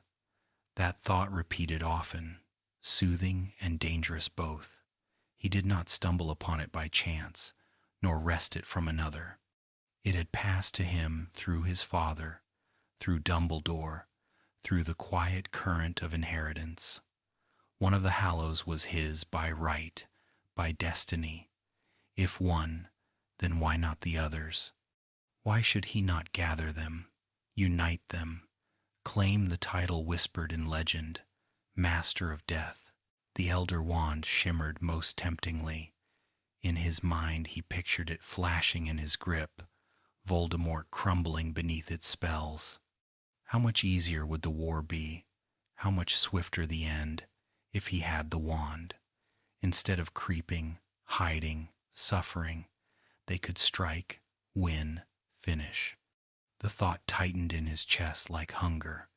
He wanted it not for power's vanity, but for peace, for victory, for freedom.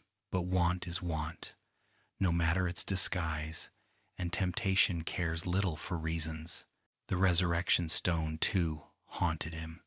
He thought of his parents often, of Sirius, of Dumbledore. He dreamed of them walking beside him, guiding him, steadying his steps. If he had the stone, would he ever feel alone again? Would he ever stumble beneath the weight of grief? Would their voices not give him courage to go on? The thought glowed like fire against the winter's dark. Ron and Hermione noticed. They watched him trace the symbol absent-mindedly, watched his eyes linger when the Hallows were mentioned. Ron, caught between awe and unease, sometimes leaned toward belief. "It would be brilliant, wouldn't it?" he whispered once, huddled close to the fire. "Imagine having all three. You'd be unstoppable." His voice was low, almost guilty, but his grin betrayed his fascination. Hermione, by contrast, bristled. She shook her head, snapped her books closed, scolded them both. "It's a distraction. That's what it island. A children's tale. We can't afford to waste time chasing fairy stories." Her tone was sharp, her face set. She had chosen her path. Horcruxes, not Hallows. To her, that was Dumbledore's command, and Dumbledore's command was final. But Harry's heart ached with conflict. Dumbledore's gifts, the snitch, the sword, the book, all seemed like clues. Wasn't he pointing them toward the Hallows? Why else leave the snitch inscribed with "I open at the close"? Why else mark the tales of Beedle the Bard with that symbol? Harry longed to ask, to know, but Dumbledore was gone, and silence answered his questions. And so temptation grew. It pressed against his thoughts at night, when wind rattled the tent and cold seeped into his bones. He saw himself with the Elder Wand, dueling Voldemort, ending the war. He saw himself with the stone, speaking to his mother, his father, walking without loneliness. He saw himself cloaked, untouchable, slipping past every snare. And he saw them together, triangle, circle, line complete, radiant, promising mastery. Yet beneath the brightness was unease. The Hallows were power, and power always costs. He knew it, even if he tried not to admit it. He had seen what longing for the stone had done to Cadmus, how arrogance had undone Antioch, how the cloak's quiet humility was the only path to peace. He had seen how Voldemort sought power, how Dumbledore regretted his temptation, and still he felt the pull. The arguments sharpened. Hermione's voice rose, firm, insistent. This is exactly the sort of thing he'd want, Voldemort, distracting us, tempting us, pulling us away from what matters. Horcruxes, Harry. That's the mission. Harry snapped back, his temper flaring, his grief lashing out. Maybe this is what Dumbledore really wanted. Maybe this is the key to everything, and you just don't see it. Ron watched, uneasy, caught between them, unwilling to choose sides. Tension hung in the small tent like smoke. It seemed the Hallows divided them, just as surely as the Horcrux hunt tested them. Hermione clung to reason, Ron wavered, and Harry wrestled with yearning. The cold deepened, food grew scarcer, danger pressed close, and all the while the Hallows glowed in his mind. The phrase, "Master of Death," lingered most of all. He whispered it sometimes to himself, rolling it on his tongue. Master of Death. It sounded strong, final, invincible. But what did it mean? Did it mean he would live forever? That no curse could strike him down? That grief could no longer touch him? Or did it mean something gentler, something deeper, that he could face death with open hands, unafraid? That truth lay ahead, but Harry was not ready for it yet. He imagined himself standing before Voldemort with all three, the cloak hiding him until he chose to appear, the wand blazing with power, the stone summoning his parents to watch. He saw victory, saw triumph, saw an end to the endless running. The dream was sweet, but dreams are not always safe, and so he wrestled, day after day, torn between task and temptation, between Dumbledore's silence and his own restless heart. The Hallows shimmered like stars beyond reach, and Harry could not decide whether to chase them or let them fade. For temptation is patient. It does not need to be answered at once.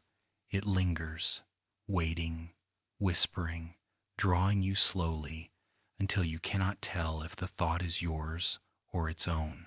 As you drift into sleep, picture the symbol glowing faintly against the dark, triangle, circle, line. Imagine it pulsing, quiet, not demanding, not commanding, just present. It does not force, it does not drag, it only waits. And in that waiting, in that whisper, you may rest. The time came at last, when all choices narrowed to one path. The battle raged at Hogwarts, spells flashing, shouts echoing, walls trembling under the weight of war. And yet, for Harry, the world grew quiet. He understood, suddenly and completely, that the fight was no longer about winning through force or cleverness. It was about sacrifice. It was about walking forward. He carried the snitch in his palm. That small golden ball, so familiar from Quidditch, now trembled faintly with hidden weight. On it, the words inscribed by Dumbledore gleamed, "I open at the close." For so long, the riddle had taunted him. But now, as his heart slowed with dreadful clarity, he understood. The close was here. His life was closing. And so, gently, he whispered, "I am about to die." The snitch opened. Within lay the small, unremarkable stone, dark and smooth, the resurrection stone, the second of the Hallows. Harry held it, turned it thrice in his fingers, and the air shimmered. They came to him then not as ghosts, not as shadows, but as presences, soft and luminous. His mother, with her bright hair and tender smile. His father, tall and steady, glasses glinting. Serious, laughing even in death, his eyes fierce with loyalty. Lupin, calm and kind, bearing the weight of sacrifice, yet radiant still. They stood around him, not pulling him back, not binding him, but walking with him. He asked if dying hurt. His mother's voice, gentle as always, soothed him, quicker than falling asleep. His father's voice steadied him. "We are so proud." Sirius promised he would not be alone. Lupin, leaving behind his infant son, reminded him that his courage meant hope for others. Together, they moved into the forest. Each step was heavy and light at once. Heavy with finality, light with the comfort of presence. The night air smelled of earth and leaves. The crunch of twigs beneath his feet was muffled by their quiet company. He was not afraid, not entirely. The fear that had haunted him all his life had softened, replaced by something like peace. The stone did not torment him with longing, as it had Cadmus. It did not twist his heart with despair, as it had Dumbledore. It gave him what he needed most, not the dead returned, but the courage to walk forward. That was its true gift, and in Harry it finally fulfilled its purpose. The trees closed around them, dark and tall. Shadows stretched, but Harry's companions glowed faintly, silver and soft, like moonlight carried in human form. He walked, and they walked. He breathed, and they steadied him. He knew, with a deep certainty, that he was loved. That love had carried him this far, and it would carry him still. The closer he came, the quieter he became inside. Thoughts slowed. The pull of the Hallows, the temptation of the wand, the ache for answers all faded. What mattered was the moment. What mattered was the walk. What mattered was love, steady and eternal, stronger than any curse. At last the clearing opened before him. Voldemort waited, surrounded by followers, wand raised, eyes cold. Harry stepped forward, the stone slipping from his fingers to the forest floor. He let it fall. He did not clutch it. He did not cling. He released it with grace, for he knew the truth. To be master of death is not to bind it, not to escape it, but to accept it. And so, When the curse came, green and final, Harry did not fight. He closed his eyes, and it was as his mother had said, quicker than falling asleep. The walk into the forest is more than memory, more than story. It is the heart of the Hallows. For here, the stone's true purpose is revealed, not to defy death, not to undo it, but to bring peace to those who must face it. For Harry, it was never about possession. It was about letting go. When you close your eyes tonight, imagine yourself on that walk. The forest around you quiet, tall trees reaching into the sky, the night air cool, the path soft beneath your feet, and beside you, the ones you love most, not distant, not sorrowful, but close, gentle, steady. They walk with you, and in their presence, fear fades. Imagine the stone in your hand, smooth and small. Turn it. Feel the warmth of love around you. And then, when you are ready, let it fall. Here it lands softly in the leaves, disappearing, resting, no longer yours to carry. You do not need it. You never truly did. What you need, what you have, is love. And love does not leave. Breathe deeply. The forest is calm. The stars are steady above the branches. The walk is peaceful, each step leading you not to dread, but to rest. Death is not enemy here. It is quiet, it is gentle, it is the closing of eyes, the soft slip into sleep. This is what the Hallows teach at their heart. That mastery is not in grasping but in release, that the truest courage is to walk forward with love beside you, that the end is not terror but peace. And so, you may rest now, as Harry rested, as his parents comforted, as Sirius and Lupin promised. You are not alone. You are loved, and love endures, even when the stone falls to the forest floor. The great hall of Hogwarts had never seen such silence. Dust floated in the air, mingling with the echoes of battle. Rubble lined the floor, benches were splintered, and shadows flickered where torches struggled to burn against the drafts that slipped through cracked walls. And there, in the center of it all, Voldemort stood with the Elder Wand raised high. For him, this was the culmination of everything. The wand, pried from Dumbledore's tomb, gleamed in his hand like a crown. It hummed faintly, not in devotion, but in ancient, secret resistance. Yet Voldemort believed himself master, believed that by seizing it, by holding it aloft, he commanded its loyalty. He had always believed force was enough, that if he took, if he killed, if he claimed, the world would bend. Harry stood opposite, weary, bruised, his heart still pounding from his walk into the forest, his return from the brink of death. He faced Voldemort not with bravado, but with quiet certainty. For he knew what Voldemort did not. The Elder Wand was not his. Its allegiance had shifted, not to the Dark Lord who tore it from stone, but to Harry, who had disarmed Draco Malfoy, the true master.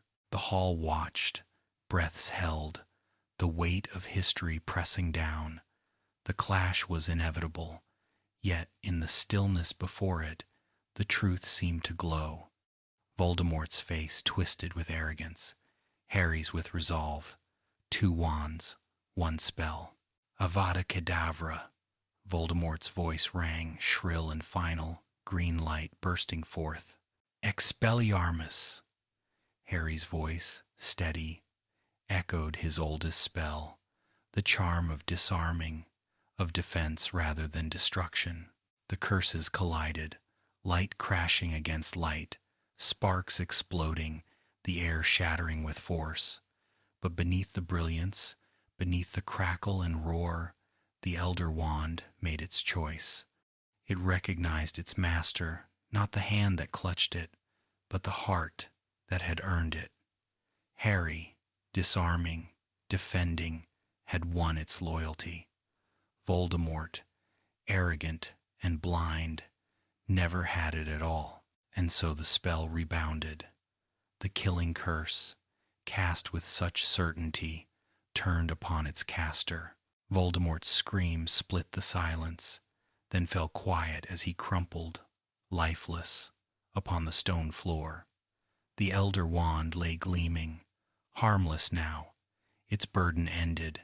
The hall exhaled as one. Spells dimmed, sobs broke free, relief spread like sunlight. But Harry, holding the wand, felt no triumph, no glory, only weariness, only the weight of choice. The Elder Wand, greatest of all, was his. He could have kept it, wielded it, ruled with it. He could have been invincible, yet his heart, tired and wise, longed not for power but for peace. He repaired his own wand first, the holly and phoenix feather that had been with him since the beginning. With the Elder Wand's immense power, it was easy, the wood ceiling, the core gleaming once more. In that moment, he smiled faintly. His wand, not the Elder Wand, was his true companion. And then, quietly, he chose to return the Elder Wand to Dumbledore's tomb, to let it rest, to let it end. For he understood at last, mastery of death was not conquest, but acceptance. The Elder Wand's cycle of violence could finally sleep. The story of the Elder Wand is a story of pride undone. Antioch, slain by greed. Grindelwald, imprisoned by his friend. Voldemort, destroyed by his own curse.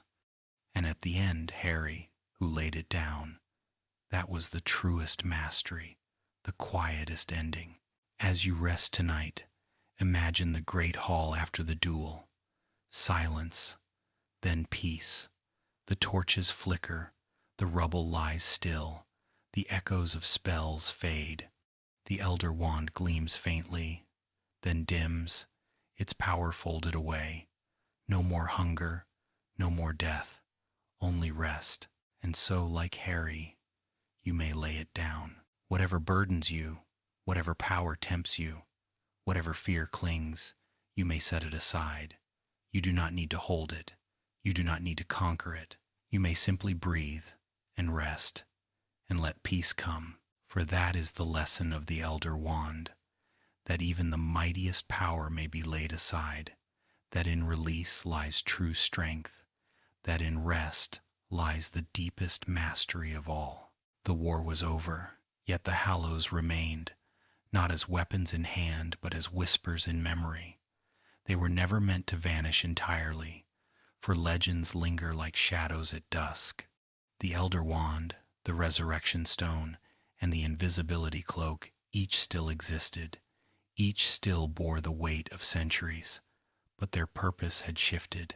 Where once they had stirred greed and rivalry, now they offered lessons in humility, love, and quiet strength. After the battle, Hogwarts began to rebuild. Stones were lifted back into place, portraits rehung, windows repaired. Yet even as hammers rang and spells flickered, stories of the night spread through every corridor. Children whispered of the moment green light collided with red, of Voldemort's fall, of Harry's quiet victory. And in each telling, the Hallows gleamed. They were no longer just relics from Beetle's tale. They were real, present, bound to the story of how darkness had ended. Harry himself carried the secret of the Resurrection Stone. He had dropped it in the forest, letting it vanish beneath leaves and soil. He told no one, not even Ron or Hermione, for he understood its temptation, its danger. To call back the dead was not to embrace life, but to cling to shadows. And Harry, though scarred, chose the living. The stone slept in the earth, hidden, where roots and moss would claim it, where its pull would fade. The cloak, however, he kept. It was never a weapon, never cursed. It had been passed from Ignotus to his son, from father to son, through centuries, until it rested in Harry's hands. And there it would remain, not as symbol of conquest but as inheritance, a reminder of the ancestor who once chose to meet death as an equal. Harry folded it away, knowing one day he would pass it to his own children. The cloak was not temptation, but trust. The Elder Wand's fate was quieter still. Harry had used it to mend his holly wand, the companion of his earliest battles. Then, he resolved to return the Elder Wand to Dumbledore's tomb, where it had lain in silence before Voldemort desecrated it. There, it would rest again, stripped of bloodshed, stripped of ambition. If Harry died naturally, the wand's power would break, its cycle finally ending. And so, in Harry's hands, the wand's story softened, its roar fading into a sigh.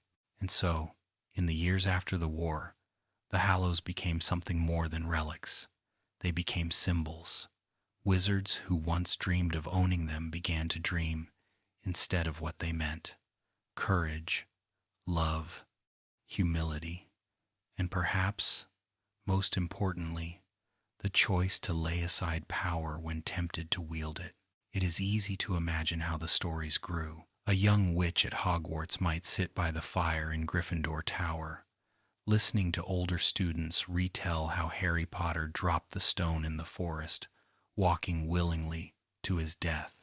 A Hufflepuff in the common room beneath the earth might whisper about the cloak, marveling at how it had hidden Harry from enemies time and again. A Slytherin, perhaps reflective, might ponder the Elder Wand, realizing that true cunning lay not in claiming it but in refusing it. And Ravenclaws, ever curious, might puzzle over the tale, asking not how the Hallows worked, but why their master chose to release them. The wizarding world began to shift. The Hallows, once sparks of rivalry, were now threads of unity. Parents told their children not of Antioch's downfall, but of Harry's decision to lay the wand aside. They spoke not of Cadmus's sorrow, but of Harry's choice to leave the stone behind. They admired not Ignotus's trickery, but his wisdom in choosing to greet death when the time was right. In this way, the Hallows became more than objects. They became guides, quiet beacons for those who listened. And still, there were those who sought them. In every age, ambition rises. Some whispered of hunting the stone in the forest, of prying open Dumbledore's tomb again, of snatching the cloak from Harry's heirs. But for the first time in centuries, the Hallows were guarded not by secrecy but by choice. Harry's example dimmed their allure. He had shown that survival, triumph, even legend, did not come from owning them but from refusing to be ruled by them. Think of how peaceful that must feel, to hold something of infinite power and simply let it go, to release it, like breath, into the night, to know that the greatest strength lies not in clutching but in opening the hand. This was the quiet mastery that Harry carried, and it is the mastery you may carry too. When you rest tonight, you might imagine yourself in the rebuilt Hogwarts, the great hall warm with candlelight, students laughing as feasts return. The battle is over, the fear has passed, and in its place remains peace. Somewhere beneath the trees, the stone sleeps, untouched. Somewhere in a quiet tomb, the Elder Wand lies still. Somewhere in a drawer, folded gently, the cloak waits to be passed on. No urgency, no hunger, no rivalry, only rest. The Hallows teach that even when life tempts us to cling, to chase, to demand, we may instead choose release. Antioch sought power and was undone. Cadmus sought love and was broken. Ignotus chose patience and was remembered. Harry, like Ignotus, chose the same, to walk forward when the time came, to let go, to accept. And perhaps that is the truest magic of all. The Deathly Hallows are no longer simply relics. They are reminders that death is not enemy but companion, that power is not destiny but choice, that rest, finally, is the end of every story. And so, as you close your eyes, you may picture yourself not holding the wand, nor the stone, nor even the cloak, but standing with empty hands, the night calm around you, knowing you need nothing more. You are safe, you are enough, you are ready to rest. Stories outlast the objects they describe. Long after stones sink into soil and wands return to dust, the tales linger, reshaped by every voice that retells them. And so it was with the Deathly Hallows. Though the Elder Wand, the Resurrection Stone, and the Invisibility Cloak remained in the world, they began to move from objects of pursuit into the realm of legend, where imagination embroidered their truth with wonder. In the decades after Voldemort's fall, children at Hogwarts whispered about the Hallows not with hunger but with awe. To them, the story was not of conquest but of caution. Professors spoke of Harry's walk into the forbidden forest in the way older storytellers had once spoken of Ignotus Peveril's meeting with death, one tale layered over another, so that the line between myth and memory blurred. Imagine the Gryffindor common room, scarlet banners glowing in the firelight. A first year asks if it's true that Harry Potter once held all three Hallows at once. An older student, with dramatic pause, confirms it. The cloak across his shoulders, the stone pressed in his palm, the wand in his hand. But then, the older student leans closer and whispers the greater truth that Harry gave them up, and in that moment, the listeners learn something deeper than magic. They learn that greatness lies not in clutching, but in releasing. In Ravenclaw Tower, the story takes another shape. Students debate the logic of the Hallows, how one wand could surpass all others, whether the stone truly summoned spirits or only echoes of memory, whether invisibility was absolute or merely clever enchantment. To them, the Hallows become riddles, puzzles for sharp minds. Yet even in their analysis there is respect. They know the legend is more than mechanics. It is about choice. Down in the Hufflepuff common room, with its warm earth walls and cozy hearths, the story of the Hallows becomes one of loyalty and love. Cadmus's sorrow is retold not as failure but as lesson, that grief cannot be undone, but it can be carried. Harry's decision to leave the stone behind is seen as an act of kindness to the living, choosing to remain with them instead of clinging to shadows. For Hufflepuffs, the tale is not about mastery but about devotion, and in the Slytherin dungeons, the legend takes on sharper tones. Ambitious minds cannot help but imagine what might have been. Had Voldemort understood the wand's true allegiance? Had someone else seized the Hallows with clearer cunning? They debate whether true mastery was ever possible, or whether the Hallows themselves were designed to deceive. Yet even in Slytherin, admiration grows for Harry's restraint, for ambition without wisdom leads only to ruin, and in Harry's refusal lies a cunning all its own.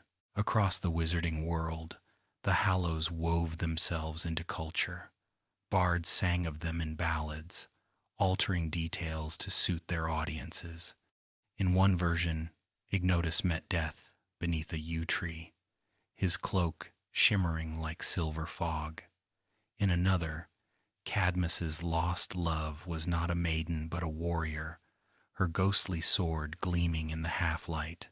Each retelling bent the tale, but the core remained: 3 brothers, 3 choices, 3 fates.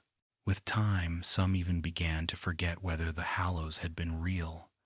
To younger generations, they seemed as mythical as dragons breathing fire or mermaids singing in the depths, and perhaps that was best, for objects of such power, when doubted, could no longer tempt. To doubt them was to disarm them. And yet, beneath the surface, those who knew the truth smiled quietly, content to let legend soften what history had once made sharp. Think of how myths work, how they soothe. They turn terror into story, loss into lesson, power into parable. The Hallows followed that same path. What had once been hunted with desperation became told with gentleness. Antioch's downfall reminded listeners that greed invites betrayal. Cadmus's sorrow warned against dwelling too long with ghosts. Ignotus's wisdom taught the value of patience and humility, and Harry's echo within their tale offered the final chord, that even in the face of ultimate power, one may choose peace. Imagine yourself drifting through such a story. The fire crackles, voices murmur, shadows dance. The words wash over you, not as instruction but as rhythm. You do not need to grasp every detail, for the meaning is in the tone, in the way the story folds around you like the cloak itself. The Hallows, once sharp with ambition, now soothe like lullabies. Beyond Hogwarts, families retold the tale at bedtime. Parents tucked children beneath blankets, whispering how a boy once walked into the forest with nothing but courage. They spoke of how he met death and lived, not by resisting, but by accepting. Children, wide-eyed, fell asleep to these stories, dreaming not of wands and stones, but of the bravery to face fear with steady heart. In wizarding villages, storytellers embroidered the Hallows into festivals. At harvest feasts, plays were acted out, three brothers striding across stage, death looming behind them. Laughter rose when Antioch boasted, sighs when Cadmus called his love, applause when Ignotus vanished beneath his cloak. And in the final act, when Harry appeared as a fourth figure, laying the wand aside, crowds clapped softly, some with tears in their eyes. The Hallows had become more than relics, they were heritage, not heavy, not dangerous, but woven gently into the rhythm of life. Their sharp edges dulled, their lessons softened, they guided without binding. And so, as the years stretched, their myth grew stronger than their reality. Few would ever see the cloak, none would hold the stone. The elder wand, silent in its tomb, passed from memory into shadow, yet their lessons remained, etched into the stories parents told, professors taught, and children whispered by candlelight. It is a strange comfort, isn't it, to know that even the most fearsome things may with time become gentle, that even the darkest struggles may be retold as guides for those who come after. The Deathly Hallows, once sparks of rivalry, became embers of wisdom. They no longer consumed, they warmed. And tonight, as you drift toward rest, you may imagine yourself beneath the cloak, safe and unseen, while voices far away tell the tale once more. The wand lies silent, the stone sleeps deep, the cloak shelters you. No pursuit, no struggle, no fear, only story, only stillness, only peace.